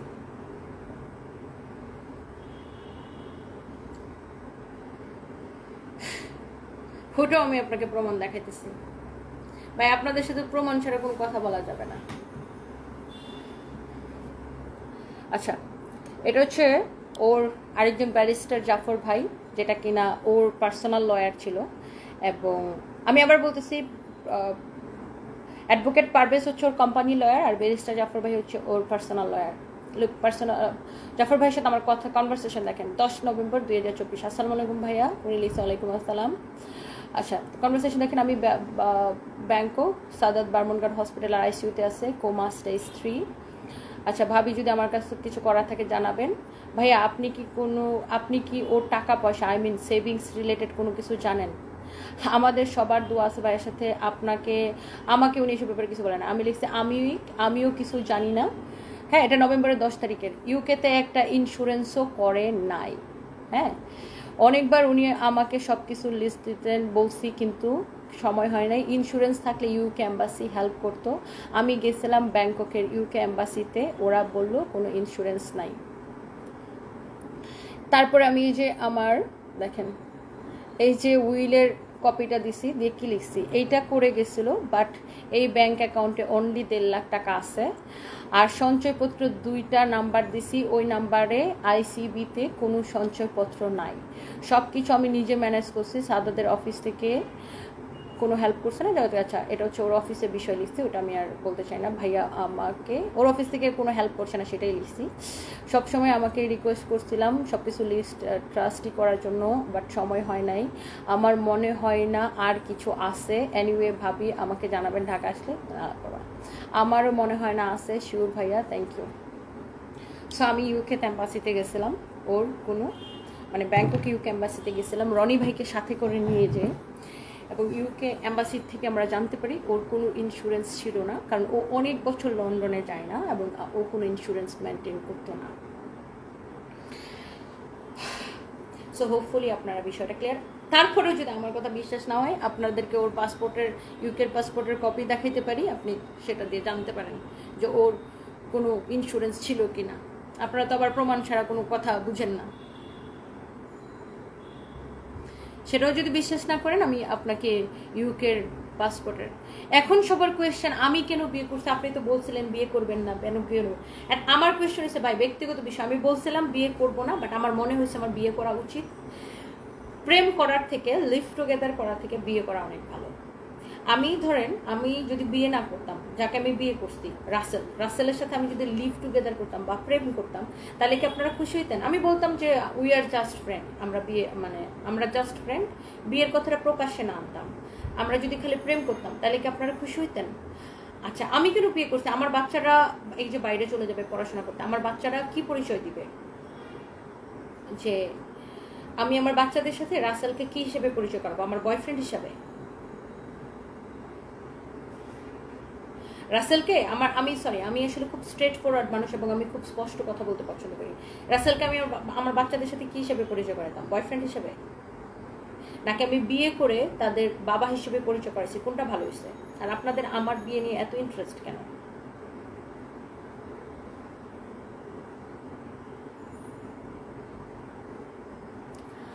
সো লাইভের প্রথম থেকে শুরু পর্যন্ত শেষ পর্যন্ত দেখতে পারলে আই থিঙ্ক আপনারা বিষয়গুলো ক্লিয়ার করতেন, এবং আমি বিষয়টা একদম আপনাদেরকে ক্রিস্টাল ক্লিয়ার করে বললাম। ওকে, যদি বিশ্বাস না হয় আপনারা যাচাই করেন, চ্যালেঞ্জ করে বললাম। ওকে, চ্যালেঞ্জ করে বললাম। আচ্ছা, এবার আসেন, অনেকেই জিজ্ঞাসা করবেন যে তাহলে আমি আমার বাচ্চাদেরকে লন্ডনে পাঠানোর পরে খরচ কিভাবে চালাবো? যেহেতু আমি ইনকাম করি, আমি বিজনেস করি, আর দ্বিতীয়ত হচ্ছে আমার ফেসবুক থেকে একটা ভালো অ্যামাউন্ট আসে প্রতি মাসে। আমি কোনো ব্লগ করি না, ভিডিও দিই না, কিছু দিই না, বাট এই যে আমি লাইভগুলো করি না, লাইভ করি, আমার ছবি পোস্ট করি, সেখান থেকে আমার একটা মান্থলি একটা ভালো অ্যামাউন্ট আসে, যেটাতে আমার বাচ্চাদের খরচ উঠে যায়। এবং আমার বাচ্চারা, এছাড়া আমার বিজনেস তো আছেই, আর আমার বাচ্চাদের এডুকেশন কিন্তু ফ্রি। ক্লিয়ার? আই হোপ যে এই পর্যন্ত আপনারা সব কিছু বুঝতে পারছেন। সো আমি জনাব সাদাত রহমান বা আমার লেট হাজব্যান্ডের থেকে একটা কানা করিও ইহ জন্মে নেই নাই, এবং আমার ছেলে সারফরাজ তার বাবার থেকে ব্রিটিশ পাসপোর্ট ছাড়া আর কোনো সম্পত্তি পায় নাই। যদি বিশ্বাস না করেন, আমার লেট হাজব্যান্ডের এনআইডি কার্ড দিতেছি, খুঁজে দেখেন, ফ্রন্ট সেরামিকোর অফিস, এক্স অফিস, সেখানে যে যোগাযোগ করে দেখেন। আরো প্রমাণ দিতেছি, দাঁড়ান।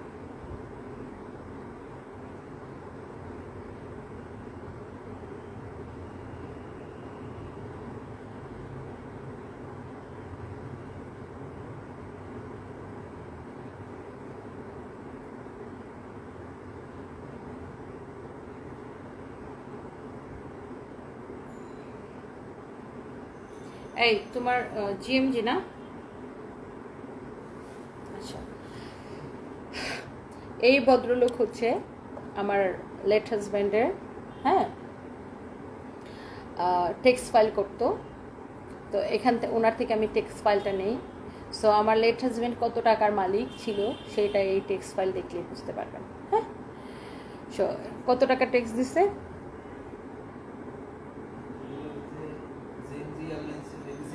হ্যাঁ হ্যাঁ হ্যাঁ, এবিসি বিল্ডিং এ এই ট্যাক্স ফাইল দেখলে বুঝতে পারবেন। এটা হচ্ছে তার ট্যাক্স সার্টিফিকেট। হ্যাঁ, এটা হচ্ছে ট্যাক্স সার্টিফিকেট, এবং কত টাকা ট্যাক্স পে করছে এটা এখানে দেখলেই বুঝতে পারবেন। এই যে রিটার্ন 3,61,000,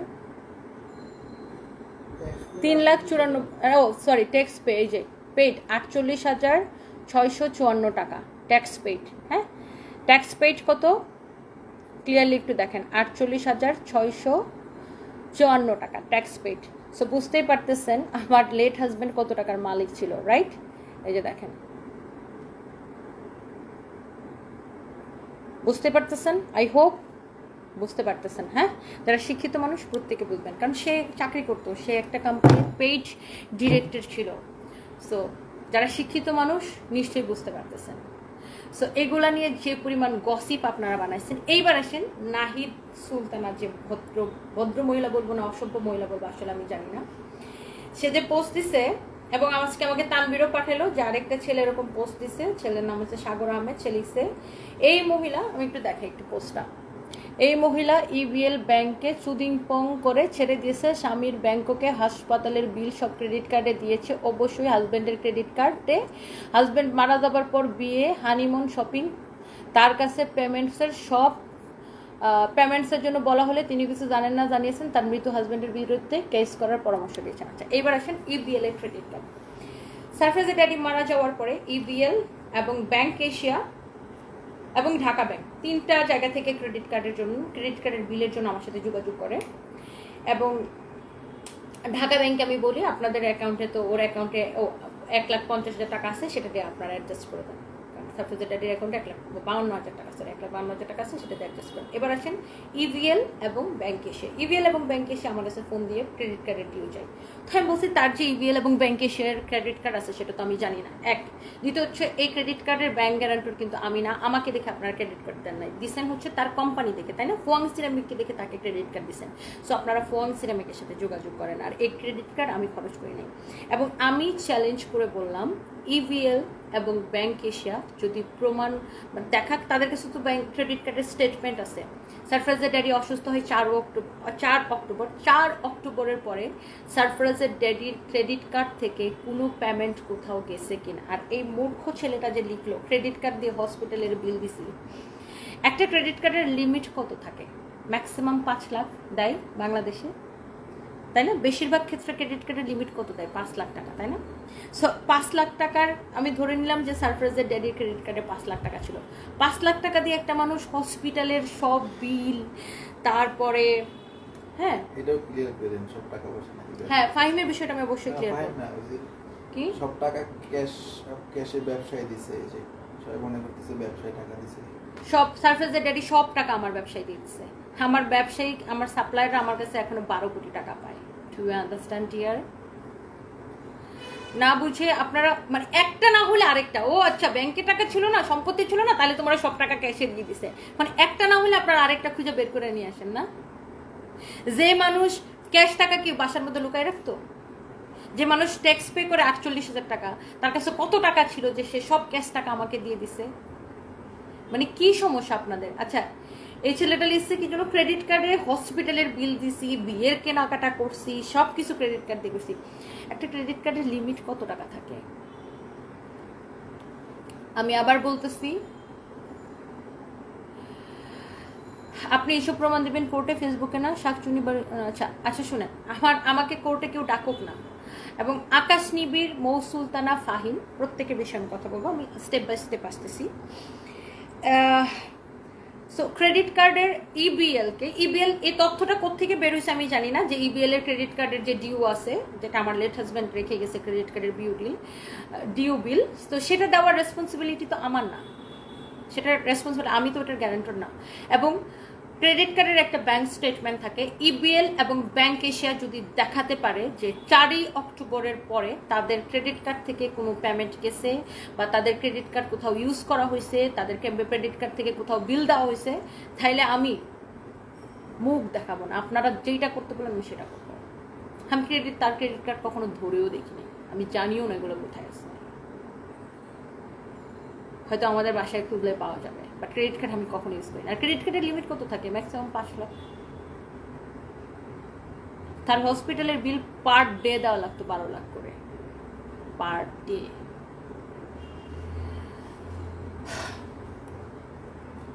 আচ্ছা, এইবার আসেন মৌসুলতানা, আকাশ নিবিড় বলে কি জানো, আমার হাজবেন্ড নাকি সচিব ছিল, যেটা কিনা সম্পূর্ণ একটা ভুয়া তথ্য। তানভীর আমাকে ভয়েস রেকর্ডগুলো কই দিছো, নিয়ে এসো। এবং মৌসুলতানা বলে আমার নামে আমি নাকি ইয়াবা কারবারি, অনেক কিছু বলে। আমার এই জীবনে কোনোদিন আমি ইয়াবা চোখেও দেখি নাই, আমি কোনোদিন কোনো নেশা করি নাই, ধরেও দেখি নাই। এটা যদি কেউ প্রমাণ করতে পারে আমি আমার চেহারা দেখাবো না কোনোদিন।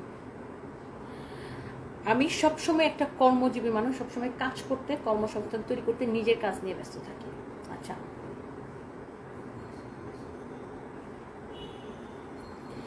এবার আসেন আকাশ নিবে।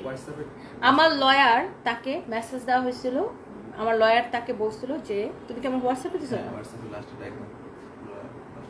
সো আমার লয়ার বলছিল যে সে হচ্ছে যে আকাশ নিবিড়কে ফোন দিছিল যে আমি হচ্ছে যে তার বিরুদ্ধে সাইবার আইনে মামলা করতে পারি সাইবার ট্রাইব্যুনালে। আকাশ নিবিড় যেন আমাকে নিয়ে সব আজে বাজে পোস্ট না দেয় যেগুলো কিনা সম্পূর্ণ মিথ্যা। আকাশ নিবিড় কি বলছে আমার লয়ারকে একটু শুনেন।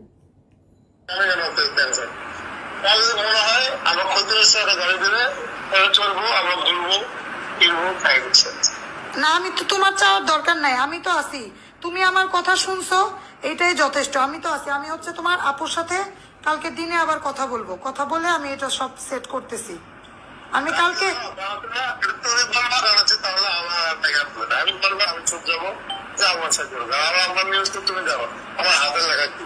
আমি দেখতেছি। আমি এখন তোমার আকাশ নিবিড় ওই ফ্রিজিং করে রাখছে জানি কেউ জানি না জানে, এটা তো আমি আগে থেকে জানি এবং নিউজও করে রাখছে। আমার তো বর্ষা নিজে বলছে যে মারা গেছে অনেক আগে, ফ্রিজ করে রাখছে।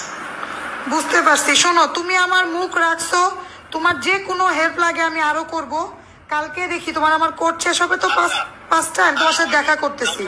আমি তোমার কথা আমি যদি একটা অ্যাডভোকেট তোমার লাগবে, আর অ্যাডভোকেটের সাথে যে গুড রিলেশন রাখতে হয়, এটা স্বাভাবিক। তোমাকে আমি হেল্প করে দিলাম কি জানো, যে তোমার কথা শুনে আমি চুপচাপ থাকবো আর বাইরে আর আমি তোমার করতে জীবনের টাকা চাবো না, এটা তো ভালো না যে আমাকে সাদাবাজি করতেছে। আমি সাংবাদিক, আমি কেন টেনশন। তোমার যদি মনে হয় আমার ক্ষতির সাথে গাড়ি দিলে চলবো, আমরা বলবো কিনবো, খাই দিচ্ছে। না, আমি তো তোমার চাওয়ার দরকার নাই, আমি তো আছি। লাস্টের যে টাকার বিষয়টা হ্যাঁ আর কি মানে বলছে যে ফ্রিজিং করে রাখছে জানি কেউ জানি না জানে, এটা তো আমি আগে থেকে জানি এবং নিউজও করে রাখছে। আসলে ফোনে আমি নিউজ করবো না, সব স্টপ। আমি শোনো, তুমি আমার উপর ছেড়ে দিছো বন্ধু হিসেবে।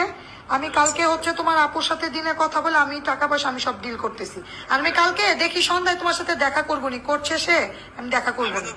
আমি তো বললাম এমন হচ্ছে টাকা পয়সা আমি কোনো দিতে পারবো না, তোমার ইচ্ছা তুমি।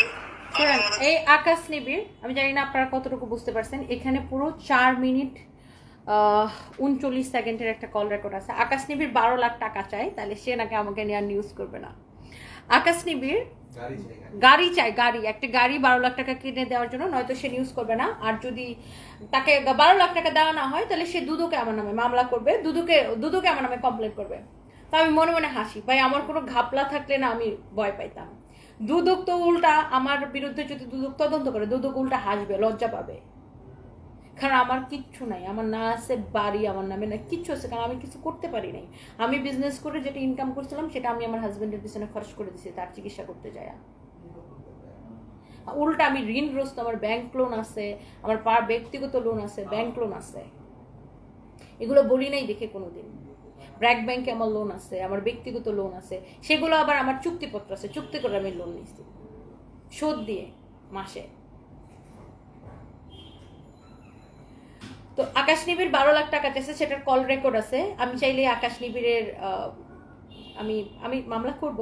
আর মৌ সুলতানা নামে তো বললাম আমি কমপ্লেন করে আসছি, সে দেশে আসে না।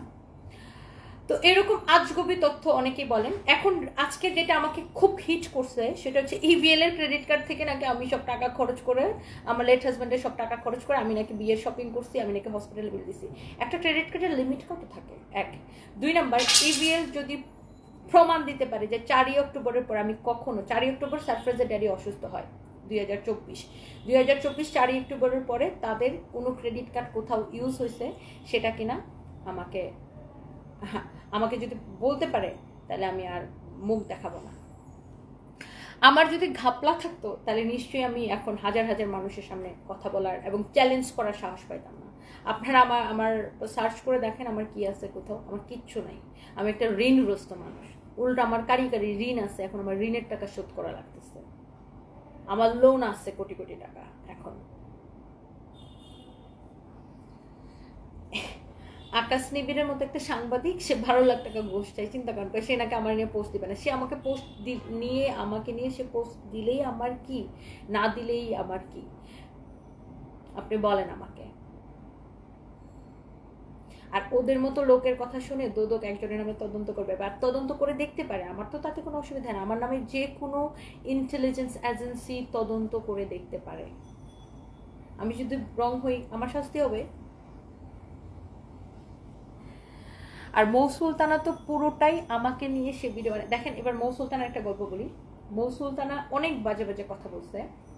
সে একটা ভিডিওতে বলছে যে আমাদের এক্স প্রেসিডেন্ট আব্দুল হামিদ সাহেব, যার বাড়ি আমাদের ওইদিকে, মানে আমাদের কিশোরগঞ্জের মিটামনে, ওনার মেজু ছেলে তুহিন ভাইয়ের সাথে নাকি আমার সম্পর্ক ছিল, যেটা সম্পূর্ণ মিথ্যা এবং বানোয়াট। তুহিন ভাইকে আমি চিনি, ওনার সাথে আমার লাস্ট কথা হচ্ছিল মনে হয় 2021-এর দিকে। একটা হেল্প লাগছিল ওনার থেকে, তখন ওনাকে আমি অনেক রেসপেক্ট করি, ওনার সাথে তারপর আমার আর কোনোদিন কথা হয় নাই। এলাকার মানুষ হিসেবে চিনি, উনিও আমাকে চিনে।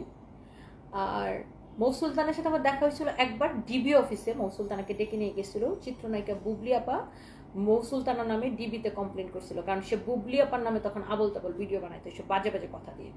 তখন ডিবি অফিসে মৌ সুলতানাকে ডেকে নিয়ে গেছিল। ওই দিন আমিও গেছিলাম ডিবি অফিসে সাইবার ক্রাইমে আমার অন্য একটা পেজের একটা কাজের জন্য। তখন মৌ সুলতানা দেখে আমি হ্যান্ডশেক করে বলছিলাম যে আপনি ভাবতে পারেন, ও সে আমাকে নিয়েও তখন ভিডিও বানাইতো, যে আপনি ভাবতে পারেন আমার কমপ্লেনের কারণে হয়তো আপনাকে ধরে আনছে, আমি কিন্তু আপনার নামে কোনো কমপ্লেন করি নাই, আপনি আমাকে নিয়ে আর ভিডিও বানায়েন না, থ্যাংক ইউ আপা, আমি আসলে আমার অন্য একটা কাজে আসছি এখানে। সো অতটুকুই মৌ সুলতানের সাথে দেখা। আমি যদি মিথ্যা বলে থাকি, আমি কিন্তু মহিলার সাথে হ্যান্ডশেক করছি, ওই একবারই দেখছি মহিলাকে। তো এরপরে সে একটা ক্ষমা চায় একটা ভিডিও ছাড়ছিল ফেসবুকে, যে আমি আমার কৃতকর্মের জন্য ক্ষমা প্রার্থী, ওটা ডিবি থেকে তাকে করাইছিল, সে বুবলি আপাকে নিয়ে আবল তাবল ভিডিও বানাইতো দেখে। তো আমি জানি না, কিন্তু মহিলা আমাকে আবার, সে তখন অপুদির পক্ষে ছিল, তো অপুদি তাকে ছাড়াই নিয়ে আসছিল। তো অপুদির সাথে আবার তার কি কি গ্যাঞ্জাম হয়েছে, মানে সে অপুদির আবার কি যেন হয়েছে, তার মন মতো মনে কিছু হয় না, সে বিশ্বাসটা নিয়ে সারাদিন বাজে বাজে ভিডিও বানায়।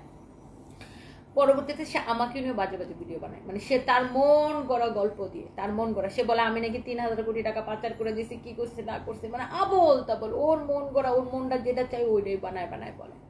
বাট যেটার কোনো চুল পরিমাণ কোনো তথ্য বা প্রমাণ কেউ দিতে পারবে না। তো মৌ সুলতানা জাস্ট এইসব আবল তাবল ভিডিও বানায়, আমাকে দিয়ে ভিউ কামায়, ভিউ বাণিজ্য করে, দ্যাটস ইট, আর কোনো কারণ নেই। সমস্যা একটাই, আপনি মেয়ে মানুষ হয়ে কেন সাকসেস হবেন? কাউকে পরোয়া না করে সব বাধা অতিক্রম করে জীবন চালিয়ে যাবেন। আপনার জীবনটাকে রংচং মাথায় উপস্থাপন না করলে ফকিনীরা ব্যবসা কম নামে। এক্স্যাক্টলি।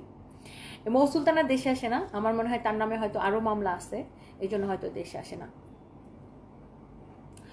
এবং এই যে সাংবাদিক আকাশ নিবিড়, সে যে টাকা চাইছে আমার লয়ারের কাছে, সে আমার লয়ারকে দিয়ে আমি এগুলা কল রেকর্ড করেছি, জান্নাতুল ফেরদৌস আপু, উনি ওকে ফোন দিয়েছিল যে আকাশ নিবিড় ভাই তুমি তনি আপুকে নিয়ে পোস্ট দিও না, সে তো ইয়ে করবে, হ্যান্ড করবে, তোমার নামে হচ্ছে যে সে মামলা করতে চায়। সে বলছে যে না আমি পোস্ট দিবই, আমার এসে 12 লাখ টাকা দিক অথবা একটা গাড়ি কিনা দেখ। দেখেন কল রেকর্ড আছে। আচ্ছা এবার আসেন ফাহিমকে কেন বের করে দিছি। তো আমার যে প্রেজেন্ট হাজব্যান্ড, ওর সাথে আমার পরিচয়েরও প্রমাণ দিতে পারবো। কবে পরিচয়? যারা এই যে মন গড়া গল্প বলে যে তার সাথে নাকি আমার 2 বছর আগে পরিচয়, হ্যান ত্যান, এটারও একটা প্রমাণ দিই। হ্যাঁ লুক, আমি এটারও একটা প্রমাণ দিতেছি, ওর সাথে আমার কবে পরিচয়, কবে বিয়ে, কি না কি, এবং ফাহিমের ঘটনাটা তখনই আমি বলতেছি। ফাহিমকে কেন বের করে দিছি আমরা, এবং ফাহিম কি করছে, সবকিছু আমি বলতেছি। ফাহিমের চাকরি হয় কবে? 2020-এর শেষের দিকে না, 2021-এর ফেব্রুয়ারিতে ফাহিম আমাদের কোম্পানিতে জয়েন করে, আমাদের পুলিশ প্লাজার শোরুমে একটা সেলসম্যান হিসেবে 10,000 টাকা স্যালারিতে। এবং ফাহিমকে যখন আমরা বের করে দিই তখন ফাহিমের স্যালারি ছিল 40,000 টাকা, এবং ফাহিমের থাকা ফ্রি না, ফাহিমের থাকা ফ্রি এবং সব থাকা টাকা সব কিছু মিলে ফাহিমের 50,000 টাকা স্যালারি পড়তো। ওকে, আচ্ছা এবার আসেন ফাহিমকে কেন বের করে দিছি, সব কিছু ডিটেলস আমি আপনাদেরকে বলতেছি। আসলে এসব বিষয় নিয়ে আমি কথা বলতে চাই না, কারণ ফাহিম আমার স্টাফ, একটা স্টাফকে নিয়ে ফেসবুকে এসে কথা বলা, লাইভে এসে কথা বলা আমাকে মানায় না। বাট এই যে আপনাদের মতো কিছু নোংরা মানুষ ফাহিমকে নিয়ে, আমাকে নিয়ে যে নোংরা গল্প বানাইছেন যে ফাহিমের সাথে নাকি আমার প্রেম ছিল, মানে একটা লেভেলে কথা বললে তাও ভাল লাগে না। Okay fine, let me show you guys. So এটা হচ্ছে আমার present husband mister Siddique. So ও আমার সাথে ফেসবুকে অ্যাড হয়, এটা দেখেন ওর ফার্স্ট টেক্সট আমাকে 13 এপ্রিল 2025, ও আমার সাথে অ্যাড হয় খুব সম্ভবত 10 এপ্রিলের দিকে। আচ্ছা ও আমার একটা মাই ডেতে কমেন্ট করছিল। হ্যাঁ, আর আমি একটু বলে রাখি, আমি কখনোই আমার অপরিচিত কাউকে আমি ফ্রেন্ড লিস্টে অ্যাড করি না। আমার ফ্রেন্ড লিস্টে 1200 মানুষ আছে, প্রত্যেকে আমার পরিচিত। আমার আইডিতে ফলোয়ার্স আছে 8,20,000, বাট আমি আমার ফ্রেন্ড লিস্টে অপরিচিত কেউ নেই। আচ্ছা, তাহলে আমি ওকে কেন অ্যাড করলাম?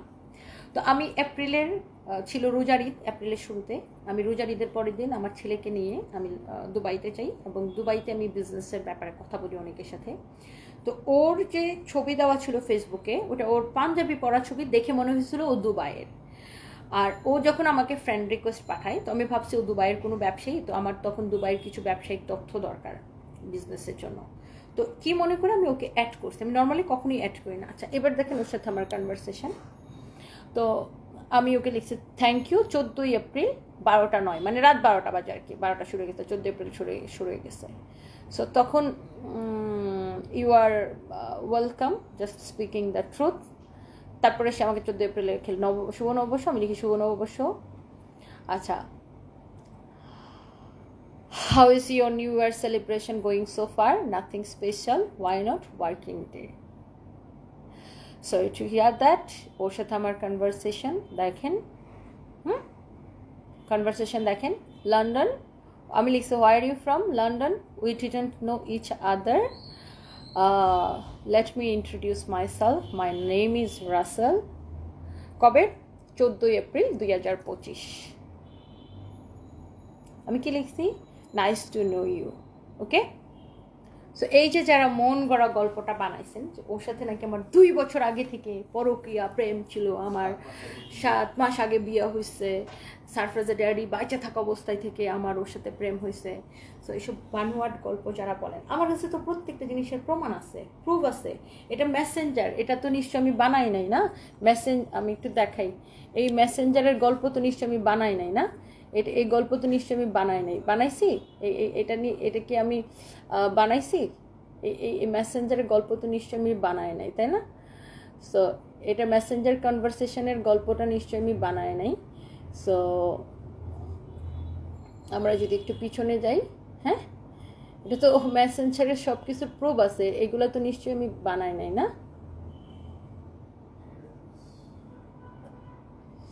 আচ্ছা, একটু পিছনে যাই।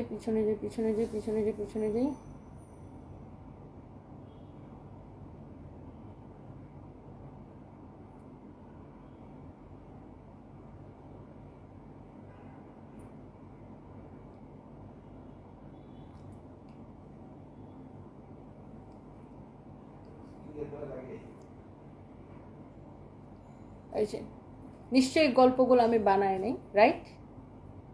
দেখেন, আমি ওকে লিখছি I lost my husband before 3 months। Okay, ও লিখছে 15 April, I am sorry to hear that. আমি আমার লেটার জনের ছবিতে লিখছি আপনি আমাদেরকে কখনো সোশ্যাল মিডিয়াতে দেখেন নাই। তো ওর সাথে আমার পরিচয় এপ্রিলে, এবং আমি তখন প্রচণ্ড ডিপ্রেশনে ছিলাম। আমি প্রতিদিন হাউমাউ করে কান্না করতাম, বাট আমি ফ্যামিলির বড় তো, আর আমি সবার গার্ডিয়ান, আমি কারোর সামনে কান্না করতে পারতাম না। বাট আমি যখন বাসায় যেতাম, আমি একা একা শুয়ে বিছানায় কান্না করতাম। তখন আমার বান্ধবীরা, আমার বেস্ট ফ্রেন্ড মিলিয়াপু এবং পর্ষিয়া আমাকে ওরা আমাকে বলতেছে যে দেখো তুমি মুভ অন করো, তুমি কারোর সাথে কথা বলো, কারোর সাথে যদি কথা বললো তাইলে তোমার ভাল লাগবে, তুমি ডিপ্রেশন থেকে বের হয়ে আসতে পারবা। কারণ দিন শেষে তোমাকে কাজ করতে হবে, তোমার বাচ্চাদের জন্য, তোমার ফ্যামিলির জন্য কাজ করতে হবে, তোমাকে ভালো থাকতে হবে।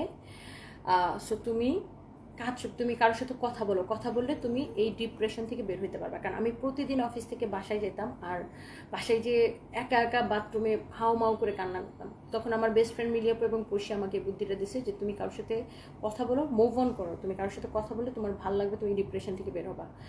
এই তো এই লোকটার সাথে আমার কথা বলে ভাল লাগে। তো আস্তে আস্তে আমরা রিলেশনের দিকে যাই। তো আমি জুনের 21 তারিখ প্রথম লন্ডন যাই ওর সাথে দেখা করে, এবং ওকে আমার খুবই ভালো লাগে, ও ভালো মানুষ। এবং আমি যখন চিন্তা করছি যে না আমরা বিয়ে করে ফেলি, এটা সবচাইতে ভালো ডিসিশন, নয়তো আমি আমার বাচ্চাদের সাথে ওকে আমি কি হিসেবে পরিচয় করাবো।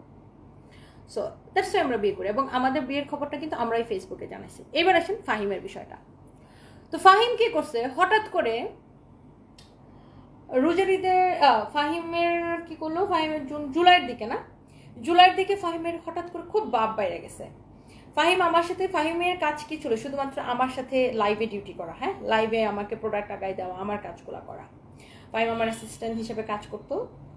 এবং ফাহিম প্রথমে পুলিশ প্লাজার মার্কেটে, আমাদের পুলিশ প্লাজা যে আমাদের ব্রাঞ্চ, ওখানে 2021 ফেব্রুয়ারিতে সেলসম্যান হিসেবে 10,000 টাকায় সে চাকরিতে জয়েন করে। এবং ফাহিম বরিশালের ভাষায় কথা বলে, আপনারা জানেন। ফাহিম মনে হয় তখন মেট্রিক বা ইন্টার পাস, না ইন্টার পাস।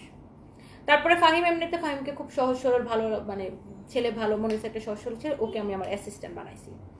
তারপরে ফাহিমকে হচ্ছে যে আপনার আমাদের কোম্পানিতে কাজ করে অ্যাসিস্ট্যান্ট এইভাবে কাজ করতেছে। ফাহিমকে আমার সবসময় সৎ মনে হতো। তো আমার এই ওর সাথে পরিচয় হওয়ার পরে ও আমাকে একদিন বলছে, তুমি ফাহিমকে এত বিশ্বাস করো? আমি বলছি না, ও অনেক ভালো ছিল, কোনোদিন বিশ্বাসঘাতকতা করবে না। এবার আসেন বিশ্বাসঘাতকতার গল্প। তো হঠাৎ করে জুলাইয়ের দেখে ফাহিমের খুব ভাব বাইরে গেছে। মানে ফাহিম না আমার কথা বা আমাদের যে ম্যানেজারের কথা কোনো পাত্তাই দিতেছে না। তো ফাহিম এর মধ্যে কি করছে, একটা রিজাইন লেটার দিছে, অ্যাপ্লিকেশন দিছে যে সে চাকরি ছেড়ে দিবে।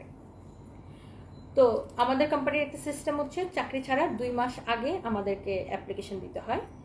তো দুই মাস আগে ফাহিম একটা অ্যাপ্লিকেশন দিচ্ছে, কিন্তু ফাহিমের খুব ভাব বাইরে গেছে। তো বিষয়টা আমার খুব সন্দেহজনক মনে হয়েছে যে ফাহিমের হঠাৎ করে হয়েছে কি। এর মধ্যে পুলিশ প্লাজা থেকে আমার একটা স্টাফ জানাইছে যে ম্যাডাম, ফাহিম ভাই গোপনে আমাদের একটা কাস্টমারের সাথে উপরে মিটিং করছে। সে ওই কাস্টমারে আমাদের যত সব সাপ্লায়ারের তথ্য, আমরা কোথায় থেকে ব্যাগ কিনি, কোথায় থেকে ওয়েস্টার্ন কিনি, সব কিছু তথ্য সে দিবে। এবং সে ওই সাপ্লায়ারের সাথে, ওই কাস্টমারের সাথে সে পার্টনারে ব্যবসায় যাবে। এটা সঞ্জয় আমাকে এই তথ্যটা দিছে। তো দেওয়ার পরে আমরা এখন চিন্তা করি ফাহিমকে কিভাবে ধরা যায়। তখন আমার আইটি টিমকে বলি, ফাহিমের আইটি টিমের কাছে ফাহিমের মেইল অ্যাড্রেস ছিল, কারণ ফাহিমের মাঝে মাঝে আইডিতে সমস্যা হলে আমার আইটি টিম দিয়ে ঠিক করাইতো। তো ওরা কি করছে, ফাহিমের মেইল ঘেটে, গুগল ফটোস ঘেটে, ওইটা তখন ওরা আমার প্রেজেন্ট হাজব্যান্ডের একটা ছবি পায়। সেই ছবিটা কোনটা সেটাও আমি আপনাদেরকে দেখাইতেছি। ফাহিমের মানে মেইলের মধ্যে গুগল ফটোসে সেভ করা আমার স্টাফরা একটা ছবি পায়। সেটা হচ্ছে এই ছবিটা, আমার ফোনে এই ছবিটা দেওয়া। মানে ফাহিম অন্য একটা ফোন দিয়ে আমার ফোন থেকে এই ছবিটা তুলছে। তখন আমরা তো, যখন আমার আইটি টিম এটা জানায়, তখন আমরা তো খুব অবাক যে ফাহিম এই ছবি কেন তুলে রাখলো। কারণ তখন আমরা বিয়ে করছি অগাস্টের 12 তারিখে। আর তখন তো ওর সাথে আমার জাস্ট কথা হইতেছে। আমি তো বললাম জুনের 21 তারিখে আমি দেখা করতে চাই প্রথম, আর এটা আমার প্রথমবার দেখা করার পরেই ছবি। তো তখন আমি ফাহিম তো এটা কোনো ভালো উদ্দেশ্যে আমার ছবি ওর মোবাইলে নেয় নাই। নিশ্চয়ই আমার অ্যাসিস্ট্যান্ট আমার ফোন থেকে আমার বয়ফ্রেন্ডের ছবি নিচ্ছে, সে নিশ্চয়ই এটা একটা ভালো উদ্দেশ্যে নেয় না, সে একটা খারাপ উদ্দেশ্যে নিছে, ব্ল্যাকমেইল করার উদ্দেশ্যে নিছে। তখন আমার কাছে বিষয়টা খুব সন্দেহ হয়। তো ফাহিমের তখন জ্বর ওঠে। ফাহিম জ্বরের জন্য ছুটিতে তার খালার বাসায় না কার বাসায় যেন গেছে। হ্যাঁ, তখন ফাহিম তো আমি বললাম যে ফাহিম এখানেই থাকতো, অফিসে থাকতো, তার জন্য একটা আলাদা রুম ছিল। তো ফাহিমের রুমটা হচ্ছে যে আপনার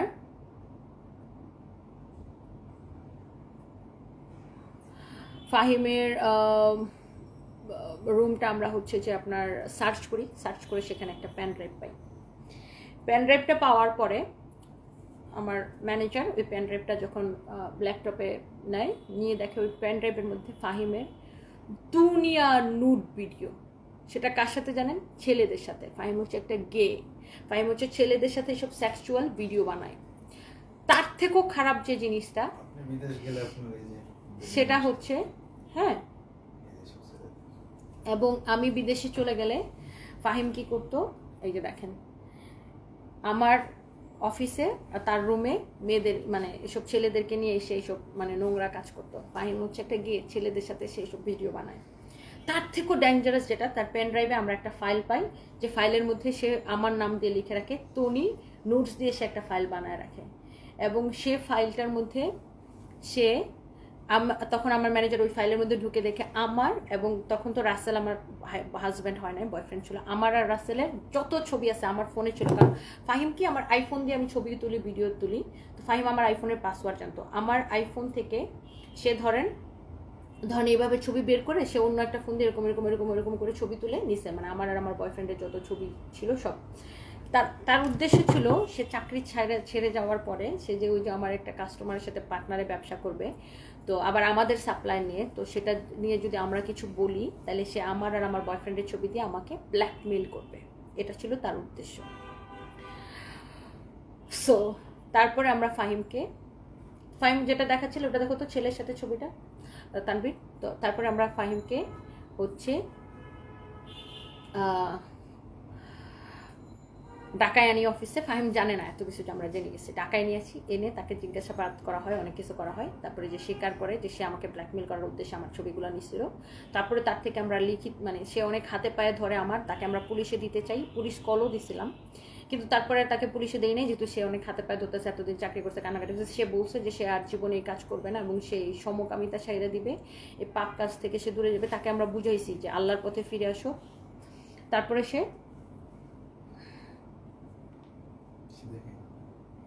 জাস্ট এতটুকু দেখাইলাম, আর বাকি কিছু বললাম না। তারপরে সে বলছে সে আর অনলাইনে সব কিছু করবে না, সে অনলাইন থেকে দূরে থাকবে, সে গ্রামে যায় ভালো কাজ করবে অথবা শহরে সে অন্য কোনো ভালো কাজ করবে। তো ফাহিমের চ্যাপ্টার ক্লোজ, সে একটা লিখিত দিয়ে তাকে আমরা ছাড়ছি। বাট ওর এই হচ্ছে ফাহিমের ঘটনা। তো ফাহিমকে নিয়ে আমি কোনো কথা বলতে চাই নাই, বাট যারা ফাহিমকে জড়ায়, আমার একটা স্টাফকে জড়ায় আমাকে নিয়ে, যারা গল্প বানাইছেন, তাদেরকে আমি আসলে কি বলবো।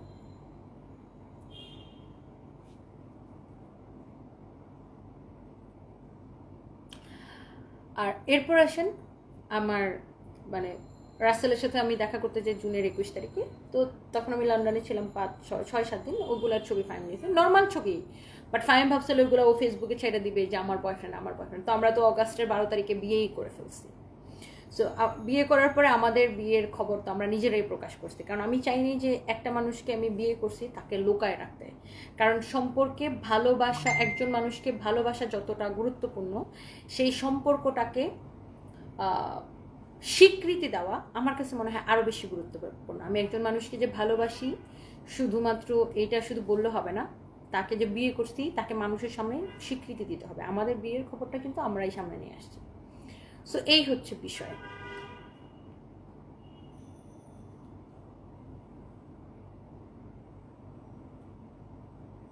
মনে হচ্ছে সিনেমা দেখতে, সেটা যে রিয়েল ভাবাই যাচ্ছে না। ইয়েস, এটাই রিয়েল লাইফ।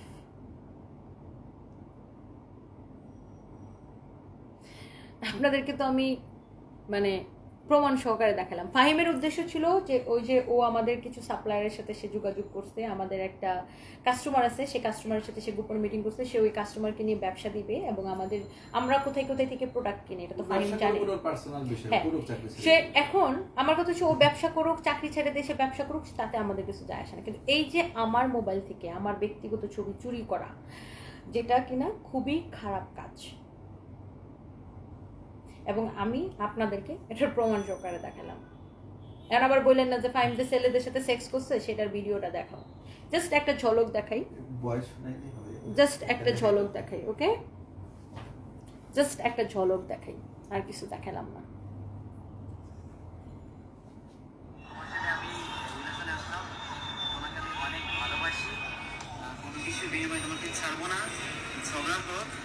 কিছু থাকে এগুলো বাদ দাও।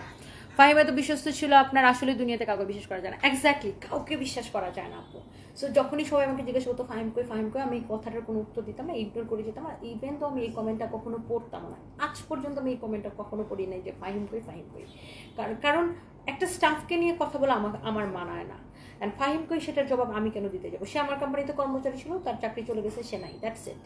বাট যারা আমাকে নিয়ে ফাহিমকে বলেন ফাহিম নাকি আমার বয়ফ্রেন্ড চলে এই ছিল, ছি না, আপনাদের তো একটা লেভেল তো আছে কথা বলার, এগুলো কি বলেন? যারা একটা শিক্ষিত মানুষ তারা অন্তত পক্ষে অতটুকু বুঝেন যে আমি কি পরিমাণ কাজ করি। সকাল ঘুম থেকে ওঠার পর থেকে দুপুর থেকে আমার কাজ শুরু হয়, রাত পর্যন্ত দেখবেন রাত 2টার সময় আমি লাইভ আসছি। প্রতিদিন দেখবেন রাত 2টার সময় আমি লাইভ আসছি, আমি প্রতিদিন লাইভ করি, আমি এত আওয়ার্স কাজ করি। আমি একটা দিন দেখবেন, কোনোদিন দেখবেন যে আমাকে একটু অবজারভেশন করেন, দেখেন আমি কোনোদিন অফ ডে কাটাই না, আমি প্রতিদিন কাজ করি। কিন্তু আমাদের দেশের মানুষের সমস্যা কি জানেন? আমি একটা মেয়ে, আমি কেন স্টাবলিশড, তারপর আমি কারো ধার ধারি না, আমি কেন স্পষ্ট কথা বলি, আমি কেন ক্লিয়ার কাট কথা বলি, আমি কেন একদম স্ট্রেট ফরওয়ার্ড কথা বলি, এটা অনেকের ভাল লাগে না। হিংসা, জাস্ট বিকজ অফ জেলাসি থেকে এসব কথা বলে। আমি আবারও বলতেছি, যারা ক্রেডিট কার্ড নিয়ে এসব তথ্য ছড়াইতেছেন, ইবিএলকে বলেন তাদের ক্রেডিট কার্ডের ব্যাংক স্টেটমেন্টটা প্রকাশ করতে, যে 4 অক্টোবরের পরে ক্রেডিট কার্ড কোথাও ইউজ হয়েছে কি হয়েছে অর নট। সো আমি আমার লেট হাজব্যান্ড সাদাত রহমানের জন্য যা করছি নিজের টাকা দিয়ে, এখনও আমি এটার জন্য ঋণগ্রস্ত। এই ঋণ এখনও আমার 4 কোটি টাকা লোন আছে। এই লোন শোধ করতে আমার কতদিন লাগবে আমি নিজেও জানি না। তো আপনি আপনার হাজব্যান্ডের জন্য তা করতেন কিনা নিজে পরিশ্রম করে, যে মানুষটার কিনা 1%-এরও বাঁচার সম্ভাবনা নাই, বা আপনার মা আপনার বাপের জন্য করবে কিনা সেটা আগে নিজের প্রশ্ন করেন, তারপর আমার নিয়ে কথা বলতে আসেন। এখন আমার দোষ হচ্ছে, ও আচ্ছা তুমি এত ভালোবাসতা তাহলে তুমি বিয়ে করতে কেন? আমি আবারও বলতেছি, আমি আমার জীবনে যদি আমি কাউকে সবচেয়ে বেশি ভালোবেসে থাকি সেটা হচ্ছে সারফরাজ ড্যাডি। তাকে আমি আগেও অনেক ভালোবাসতাম, এখনো ভালোবাসি। হ্যাঁ, আমি বিয়ে করছি কেন জানেন? কারণ আমি প্রচণ্ড ডিপ্রেশনে পড়ে গেছিলাম। আমার কথা বলার মানুষ দরকার, মানুষ একা থাকতে পারে না। আমি সারাদিন কাজ করি, যখন বাসায় যাই রাতে 2টা-3টা, তখন আমার বাসায় সবাই ঘুমাই থাকে।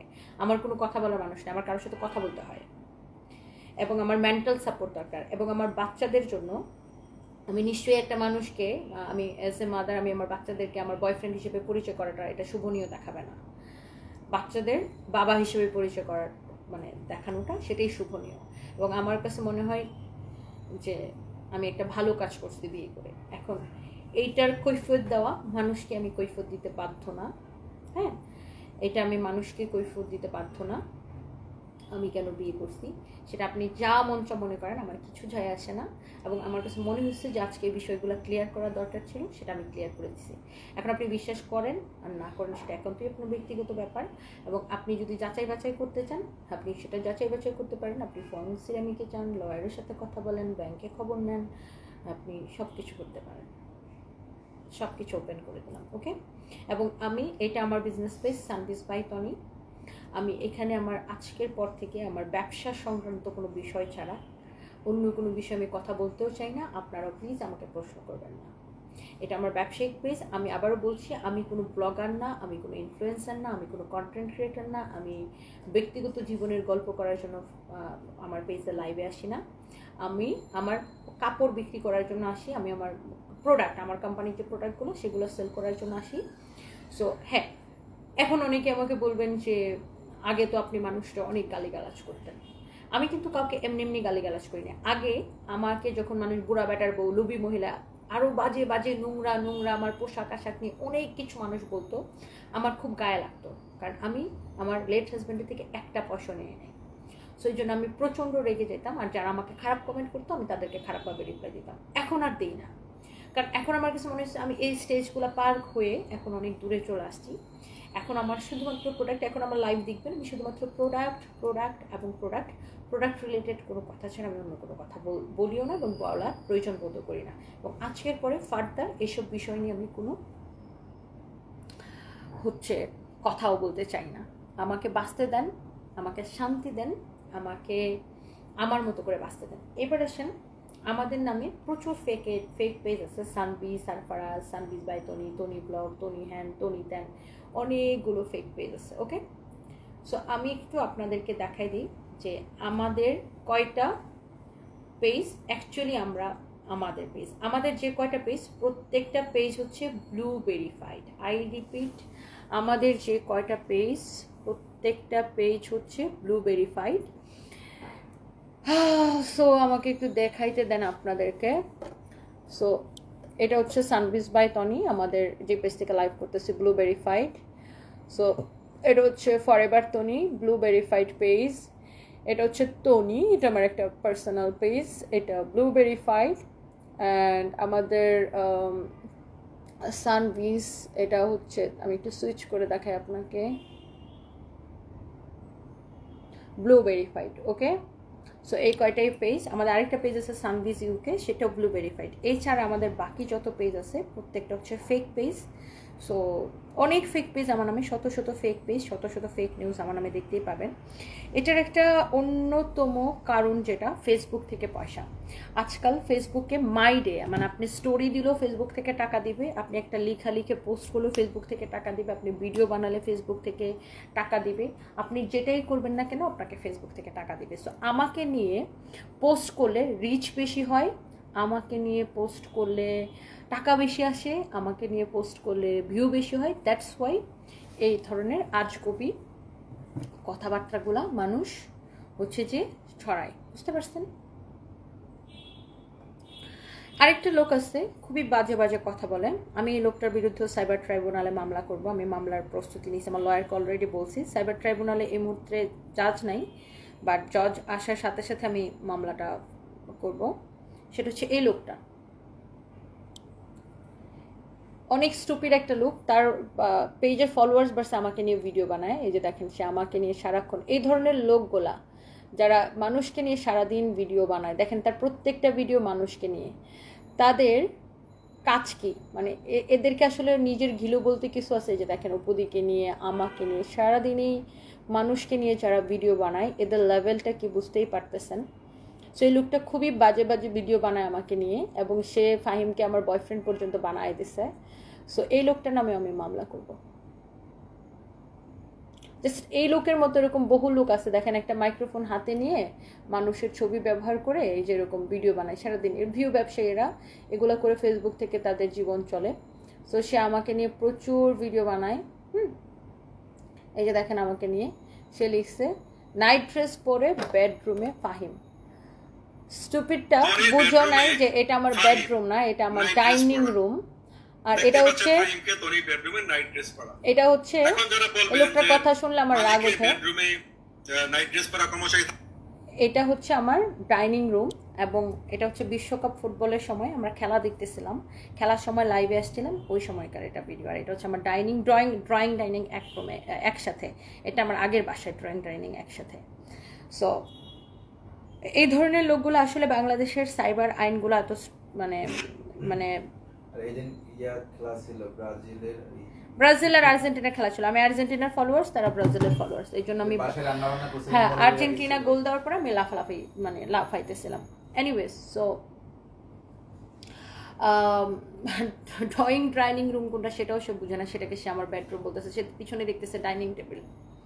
তো এই ধরনের লোক কিছু আছে যারা সারাদিন ফেসবুকে মানুষকে নিয়ে ভিডিও বানায়। এবার এটা যে সাইবার ক্রাইমের পর্যায়ে পড়ে, বা আমরা যে চাইলেই তাদের বিরুদ্ধে অ্যাকশনে যেতে পারি, পুলিশ কমপ্লেন করতে পারি, সেটা তাদের মাথায় আসলে ঢুকে না। বাট আমি অলরেডি আমার লয়ারকে দিয়ে মামলা লিখে রাখছি। সাইবার ট্রাইব্যুনালের জজ সাহেব এখনও জয়েন করে নাই, নতুন জজ সাহেব জয়েন করবে, তারপর আমি এটা নিয়ে কেস ফাইল করবো।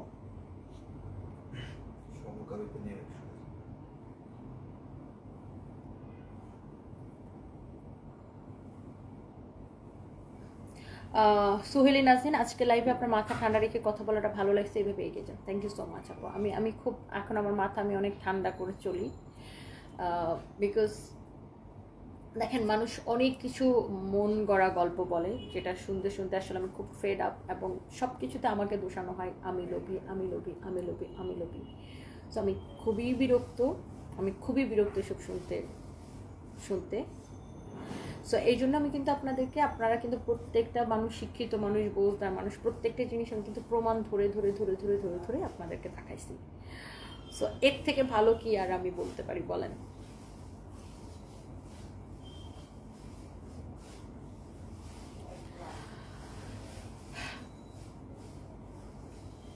এর থেকে ভালো আমি আর কি বলতে পারি বলেন? প্রত্যেকটা জিনিস আমি প্রমাণ ধরে দেখাচ্ছি। একদম সারফরাজের ড্যাডির অসুস্থ হওয়ার দিন থেকে শুরু করে এখন পর্যন্ত সবকিছু আমি আপনাদেরকে দেখাইছি। সো এখন মানুষের কি সমস্যা? আমি কেন বিয়ে করছি? ভাই আমি একটা মানুষ, আমার বিয়ে করার প্রয়োজন হয়েছে, এই জন্য আমার প্রয়োজন কি সেটা নিশ্চয়ই আপনি পূরণ করে দিবেন না। আর যেসব ছেলেরা এসব ভিডিও বানায়, এদের যদি আমি বলি যে তোমার বিয়ে করতে চাই, তো একটু পরে কাপড় খুলে এসে দাঁড়ায় থাকবে বিয়ে করার জন্য। সত্যি কথা যেটা, তাই না? সো এইসব স্টুপিড মানুষের কথা আমার কিছু যায় আসে না। বাট এই যে মিথ্যা গুজব, মিথ্যা রটনা, আমি এইগুলোতে না একদম মানে ফেড আপ হয়ে গেছি। যে কি রে ভাই, আর কত, এগুলো নিয়ে আমি কিছু বলতাম না, এগুলো নিয়ে আমি কখনোই ওপেন কথা বলতাম না।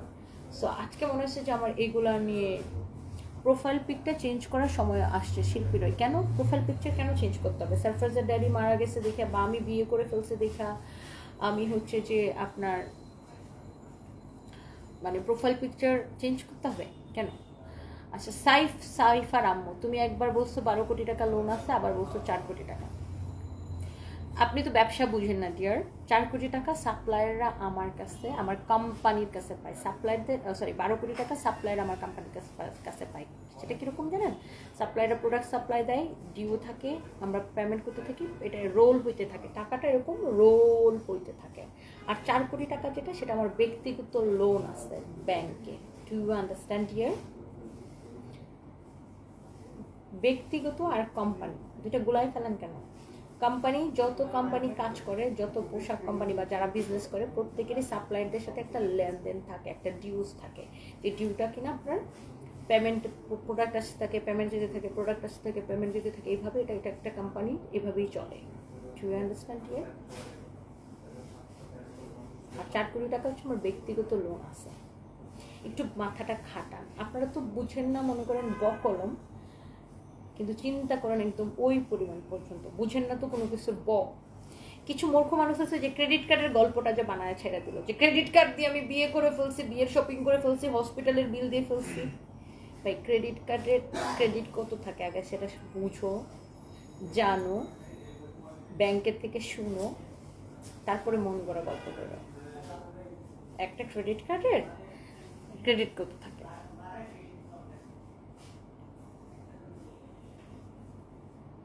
একজন বলছে ও ক্রেডিট কার্ড দিয়ে তুমি সব বিল পে করে দিছে, সব হসপিটালের বিল দিয়ে দিছে, মানে কোটি কোটি টাকা হসপিটালের বিল দিয়ে দিছে, ভাব ইয়া করে ফেলছে। একটা ক্রেডিট কার্ডের লিমিট কত কোটি টাকা?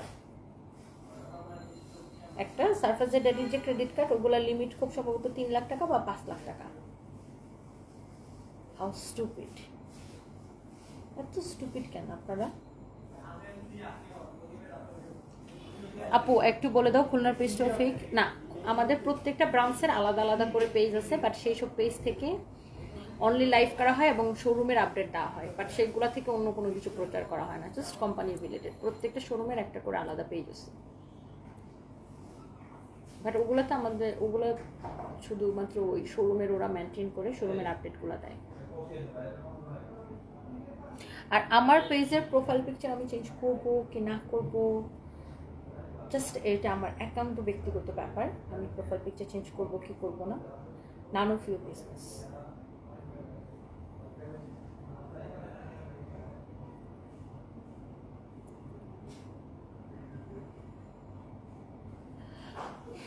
তনিমা ধার, কেমন আছো তনি? ব্যাগ নিলাম তোমার বগুড়া শোরুম থেকে। Always appreciate your activity, please ignore negative comment. Thank you so much, thank you আপু। সো আই হোপ যারা শুরু থেকে লাইভটা দেখছেন সব কিছু বুঝতে পারছেন। তার মানে আমি এটাও বলতেছি না যে না আমি একদম মুমিন, দুধে দোয়া তুলসী পাতা। ভাই আমরা প্রত্যেকটা মানুষ ভুল করবে, ভুল থেকে শুধরাবে, শিখবে, এটাই মানুষ, আমরা কেউ ফেরেশতা না। সো যেমন আমি আগে লাইভের মধ্যে অনেক চিল্লাচিল্লি করতাম, অনেক কেউ বাজে কমেন্ট করলে সেটাকে আমি নিতে পারতাম না, কেউ বাজে কমেন্ট করলে তাকে আমি বাজেভাবে রিপ্লাই দিতাম। এখন আর ওগুলো করি না, এখন আমি অনেক কুল অ্যান্ড কাম হয়ে গেছি। সো মানুষের বয়সের সাথে সাথে মানুষের এক্সপিরিয়েন্স মানুষকে অনেক কিছু শেখায়। অ্যান্ড আমার কাছে মনে হয় আমি প্রতিটা দিনেই শিখি, প্রতিটা মুহূর্তে শিখি। সো এখনও শিখতেছি এবং আমি এখনও প্রচুর কাজ করি, অনেক কাজ করতে চাই আমাদের বাচ্চাদের ভবিষ্যৎ, আমার ভাই বোন। সো এই আর কি। আমার বাবা মারা যায় 2019-এ। তারপর থেকে আমার মা, ভাই বোন সবাই আলহামদুলিল্লাহ আমি চেষ্টা করছি আমার বাবার মতো করে, হয়তো জানি না পারছে কিনা, তাদেরকে আগলায় রাখতে। So that's it. মুর্শিদ আক্তার মো, আপনার হাজবেন্ডকে নিয়ে এত মিথ্যা কথা বানাইছে মানুষ। আপু আসলে মিথ্যা গল্প বললে ভিউ বেশি হয়, তো ভিউর জন্য ওরা কি করবে বলেন? ভিউর জন্য ওরা কি করবে?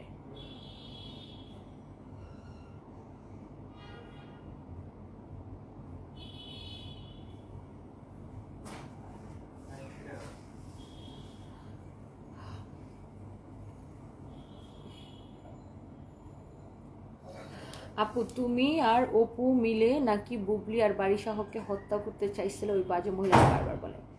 সে কি আমার নাম বলছে কোথাও? যদি আমি আর অপু বিশ্বাস মিলে তাকে আর বুবলিকে হত্যা করতে চাইছি এরকম কথা যদি সে বলে থাকে, তাকে বলেন মামলা করতে প্রমাণ সহকারে। অবশ্যই সেটার একটা প্রমাণ থাকবে যে আমি আর অপু বিশ্বাস অপুদির সাথে আমার ভালো সম্পর্ক, বাট উনিও ব্যস্ত থাকে, আমি ব্যস্ত থাকি, আমাদের খুব কম কথা হয়। আর এইসব নিয়ে তো কথা বলার কোনো কোয়েশ্চেনই আসে না। আর সে যদি এই কথা বলে থাকে, তাকে বলেন দেশে আইন আছে, আদালত আছে, মামলা করতে প্রমাণ সহকারে, তাহলে সে মামলা করতেছে না কেন? আমাকে যদি কেউ জীবন মেরে ফেলার হুমকি দেয়, আমি তো ডেফিনেটলি আগে পুলিশের বা আইনের দ্বারস্থ হব, তাই না? আমি তো আগে মামলা করবো। তাকে বলেন মামলা করতে। এইসব ভুয়া বানোয়াট মিথ্যা গল্প মানুষ কেন বলে? বলে ভিউজের জন্য, তাই না আপু?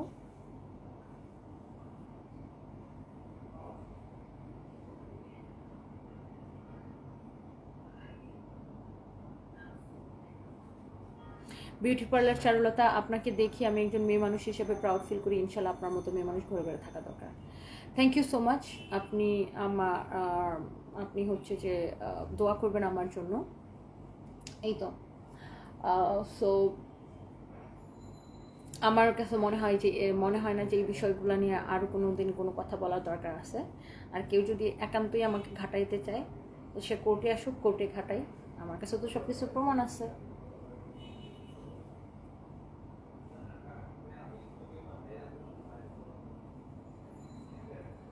নৌশিন মঞ্জুল লিখেছেন, আপু proud of your achievements, ignore the negative people, best wishes for your life. Thank you so much আপু, থ্যাংক ইউ।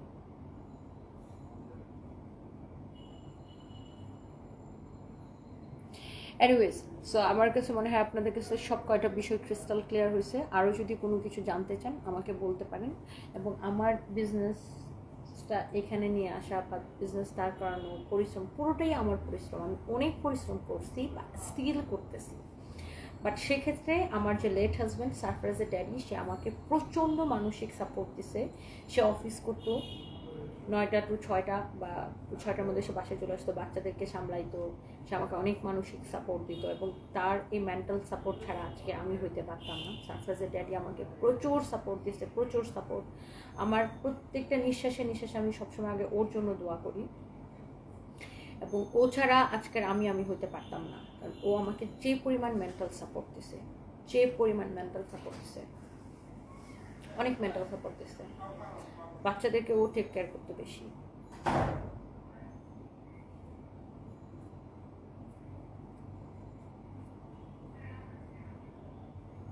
জান্নাতুল ফেরদৌসী, তোমার পুরো লাইফটা দেখলাম অনেকদিন পর। Thank you so much. এখন দেখবেন আজকে আমার এই লাইফটাকে কেটে কেটে কেটে কেটে 20 টুকরা 50 টুকরা করে বিভিন্ন হচ্ছে আপনার ফেক পেজে ভাইরাল করবে। বিভিন্ন মানুষ আবার ব্লগ বানানো শুরু করবে, আবার তারা এরকম কথা বলবে, সাইডের স্ক্রিনের মধ্যে আমার ছবি দিয়ে রাখবে, নিজের মতো করে আরও অনেক মন করা গল্প বানাবে আপনার। আবার আজকে থেকে নেক্সট 10-15 দিন এসব চলবে। তো ভিউ ব্যবসায়ীদের জন্য আবার খাবারের খোরাক দিলাম, 10-15 দিন আবার মন করা গল্প বানাইতে থাকবে। এনিওয়েজ, সো এই আর কি। সো আমি যে কথাগুলো বলছি প্রত্যেকটা কথাই সত্যি এবং প্রমাণিত। প্রত্যেকটা কথার প্রমাণ আছে, প্রত্যেকটা জিনিসের প্রমাণ আছে আমার কাছে। সো জাস্ট এইটাই, আপনারা জাস্ট যাচাই করে দেখতে পারেন।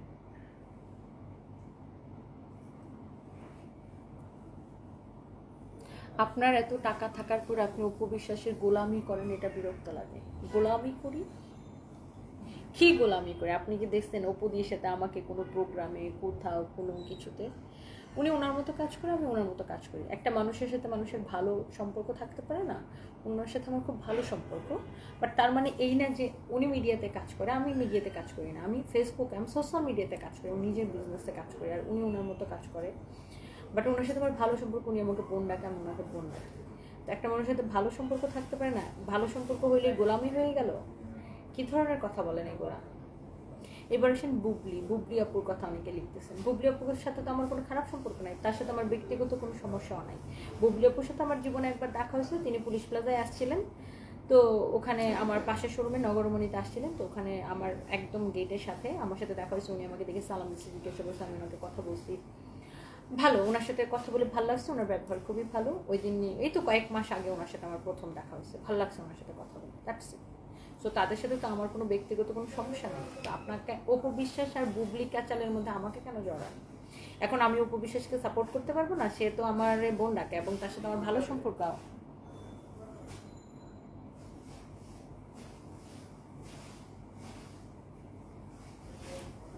আমার প্রেজেন্ট হাজব্যান্ডের সাথে আমার পরিচয় কীভাবে সেটা দেখার জন্য পুরো লাইফটা দেখুন, সব কিছু জানার জন্য আমার পুরো লাইফটা দেখুন। আমার লাইফ আর এটা আমার বিজনেস পেজ, এখানে আমি আমার প্রোডাক্ট সেল করি।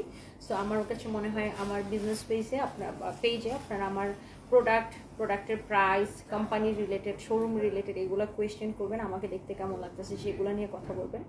আমার ব্যক্তিগত জীবন নিয়ে আমার বিজনেস পেজে আমি আর কোনো কথা চাই না।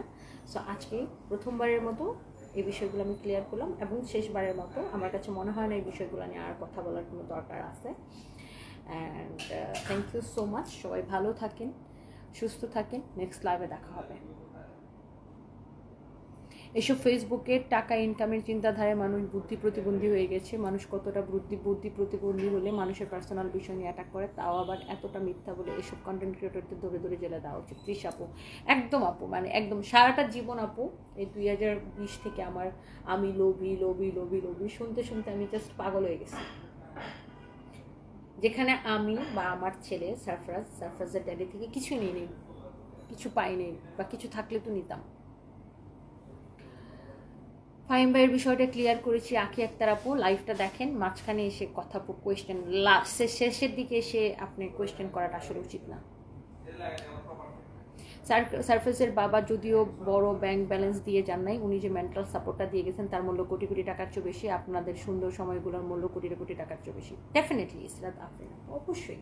আমি তো সেটাকেও বলতেছি যে আজকে যে আমি হয়েছি সেটা সারফেসের ড্যাডি এত মেন্টাল সাপোর্ট না দিলে, এত ফ্রিডম না দিলে কখনো হইতে পারতাম না। সারফেসের ড্যাডি প্রচণ্ড মেন্টাল সাপোর্ট দিয়েছে, এবং ও অসম্ভব একজন ভালো মানুষ।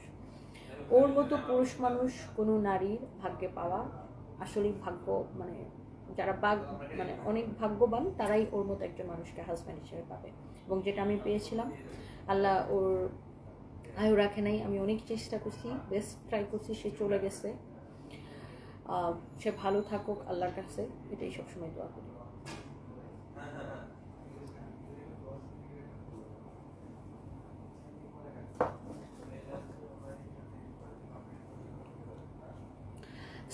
সাইফার আম্মু, আপনি লাইভের শুরু থেকে নেগেটিভ কথা বলতেছেন, এখনো নেগেটিভ। আপনার মতো কিছু মহিলা আছে জানেন, যারা সেলফ মেড না, যারা কোনো কাজ করে না, পুরুষ মানুষের দিকে তাকায় থাকেন। আপনারা না একটা মেয়ের সাকসেসকে আপনি নিতেই পারেন না।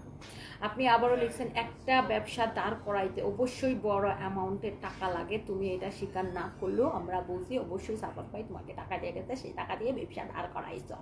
বানান, ম্যাক্সিমাম বানান আপনার ভুল। আমি সরি, আমি বাংলা স্টুডেন্ট তো, ওই জন্য আপনার বানান ভুলগুলো আগে চোখে পড়ছে। আর আপনার মতো আমরা যারা সেলফ মেড মানুষ, যারা একদম শূন্য থেকে বড় হই, আমরাই জানি যে একটা মানুষ শূন্য থেকে কিভাবে বড় হইতে পারে। আর আপনার মতো অকর্মণ্য মানুষকে যদি কোনো কিছু প্রমাণ সহ পানি দিয়ে গুলাইয়া খাওয়াই দেওয়া যায়, তারপর আপনার মতো মানুষ এটা মানতে চাইবেন না। কারণ আপনারা নিজেদের জীবনে কিছু করতে পারেন না, তো এই জন্য আপনার মতো মানুষগুলো প্রচণ্ড ফ্রাস্ট্রেটেড। আপনার নিজের জীবনে কিছু করতে পারেন নাই, এই জন্য আপনি অন্যের জীবনে যেটা হয়েছে সেটা মেনে নিতে পারেন না। প্রথমত, টাকা করতে একটা ব্যবসা দাঁড় করতে অনেক বড় অ্যামাউন্ট লাগে, এটা একটা ভুল কথা। আমি আমার ব্যবসা স্টার্ট করছি 15,000 টাকা দিয়ে। কীভাবে জানেন? একটা ছোট্ট একটা স্টোরি করি। আমি ইসলামপুর যাইতাম, টাঙ্গাইলে যাইতাম, ওখান থেকে যাদের হোলসেলের দোকান, ওখান থেকে ছবি তুলে তুলে আমি কাপড় কিনতাম না, ওই ছবি আমার পেজে আপলোড করতাম। অর্ডার আসলে আমি তাদের থেকে টাকা দিয়ে কিনে এনে অর্ডার দিতাম, মানে কাস্টমারকে ডেলিভারি করতাম। এইভাবে আমার লাভের টাকা আস্তে আস্তে আস্তে আস্তে বাড়তে থাকে। আমি পুঁজি খাটাইতাম না, বুঝতে পারছেন? তারপরে যখন কোভিড শুরু হয়, কোভিডের সময় অনলাইন পার্সেলের অর্ডার আসতে থাকে বেশি। মার্কেট টার্কেট যখন বন্ধ হয়ে যায়, প্রচুর অনলাইনের অর্ডার আসতো। এইভাবে আমার বিজনেসটা দাঁড়ায়, এবং আমি প্রচুর পরিশ্রম করি। আমি একাই অর্ডার নিতাম, একাই অর্ডার লিখতাম, একাই পার্সেলগুলো কুরিয়ারে দিয়ে আসতাম, সব কিছু আমি একাই করতাম। সো পরিশ্রম আপনার মতো, মানে আপনার মতো মানুষকে বোঝানো আমার কম্য না বা আমার সাধ্যও না। যারা সেলফ মেড পার্সন, যারা ছোট থেকে বড় হয়, তারাই একমাত্র জানে। বুঝতে পারছেন ডিয়ার?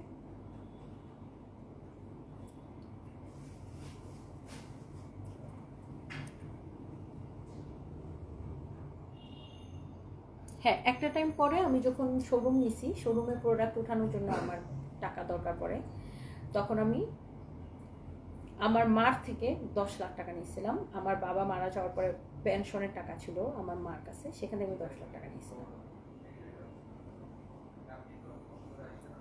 আর সারফেসের ড্যাডি থেকে আমি জীবনে যদি কখনো লোনও নিতাম, ধরেন 1 লাখ 2 লাখ টাকা যদি আমি কখনো ধার নিতাম বা লোন নিতাম, সেটা আবার আমি পরে দিয়ে দিতাম। তো একটা সংসার করতে গেলে আপনি পরিবারের মানুষের থেকে সাপোর্ট পাবেন না? অবশ্যই পাবেন। আমি সবার থেকে লোন, কারণ কারো থেকে লোন নিল, ধার নিল, সেটা আমি তাকে রিটার্ন করে দিলাম। যেটা আপনার মতো মানুষ কোনোদিনই বুঝবেন না। নিজের পায়ে দাঁড়ান, কাজ করেন, ফিল্ডে নামেন, তাহলে বুঝতে পারবেন।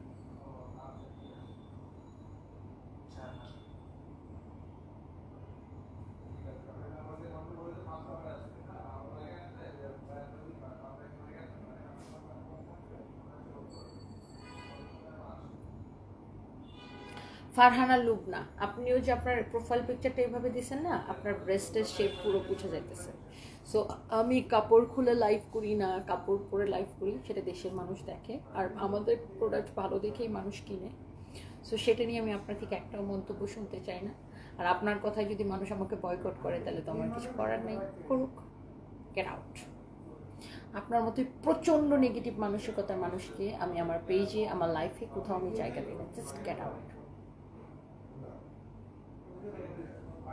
আপু আপনি কতটা প্রাণপণ ট্রাই করছেন এটা তারা জানে যারা ওই সময়টাতে আপনার সাথে ছিল। এরা কি করে বুঝবে যারা শুধু ওয়েট করে আপনি কখন কি বলবেন সেগুলা কাট করে টাকা ইনকাম করবে? রোজা খান, হ্যাঁ সেটাই, এরা শুধু ওয়েট করে আমি কখন কি বলবো সেটাকে টুকরা টুকরা করে ভাইরাল করে ফেসবুক থেকে টাকা ইনকাম করে। এরা শুধু এটাই চায়।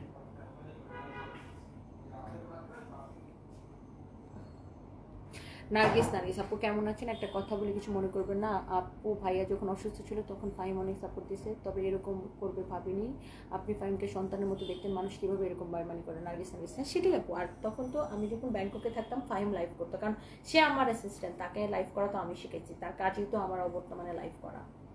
আমি যখনই দেশের বাইরে যেতাম বা আমার যে কাজে আমি বাইরে যেতাম তখন ফাহিম লাইভ করবে, এটাই তো তার কাজ ছিল। এই জন্যই তো তাকে এতগুলো টাকা স্যালারি দেওয়া হতো, তাই না?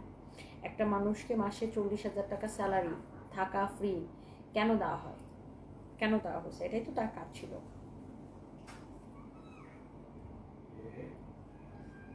সোহেলি নাসরিন, এতক্ষণ ধৈর্য ধরা লাইভ দেখলাম, সব কিছু ক্লিয়ার করার জন্য ধন্যবাদ। এখন সবার জন্য জিলাপির ব্যবস্থা বানাবো। এনিওয়েজ, সো আমি অনেক কি আর বলবো, মানুষ কতটা অত্যাচার আর মেন্টাল ডিস্টার্ব ফিল করলে পার্সোনাল বিষয় নিয়ে এভাবে খোলাসা করে, তবু এদের শান্তি হবে না। আর যদি নেন হাজব্যান্ডের, নিজেই মানুষের হাজব্যান্ডের থেকে নেবে না।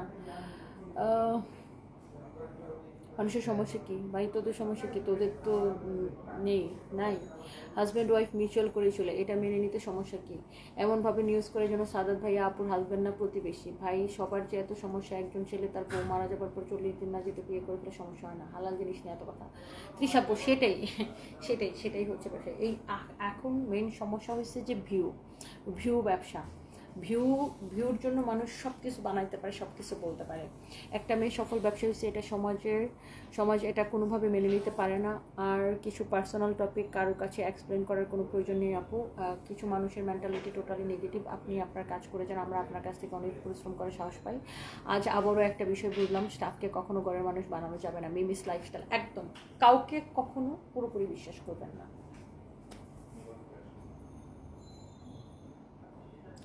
যারা নিজেরা খারাপ তাদেরকে হাজারো প্রমাণ দিলে বিশ্বাস করবে না, কারণ তারা নিজেরা খারাপ। আপু আপনার জন্য দোয়া রইল, এগিয়েছেন, সুখী হয়। Thank you so much, thank you.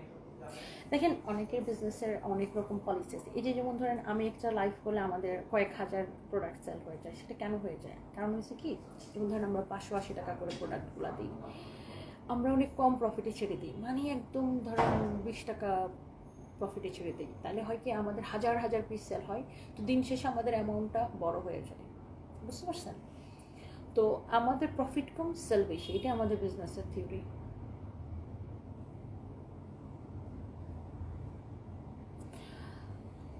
Mohsin Apu লিখেছেন, and really you are lucky that you had Mr. Sadat. May Allah grant him Jannah.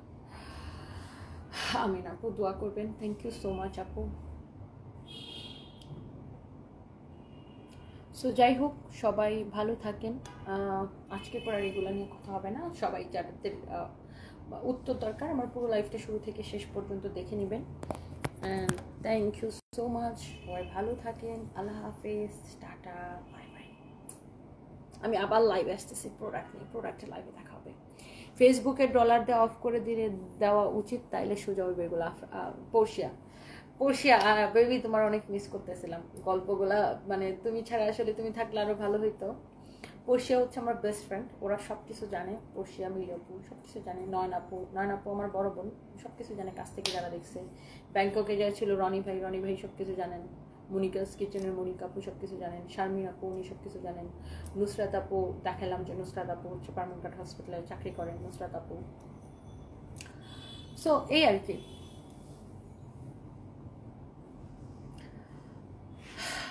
বা আমার আশেপাশের আমার পরিবারের লোকজন, আমার স্টাফরা সবাই সব কিছু জানে, এই আর কি।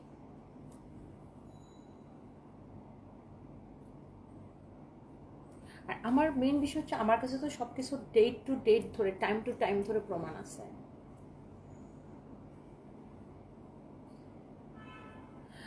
মেরি আপু লিখেছেন তোমার পরিশ্রম নিয়ে কেউ কথা বলবে না, যে কতটা পরিশ্রম করো সবাই পার্সোনাল বিষয় নিয়ে মাতামাতি করে, সেটাই। কারণ আমি জীবনে যেটা করতে পারছি তারা সেটা করতে পারে না, সেটাই হচ্ছে মেইন সমস্যা। থ্যাংক ইউ, আল্লাহ হাফিজ, বাই বাই।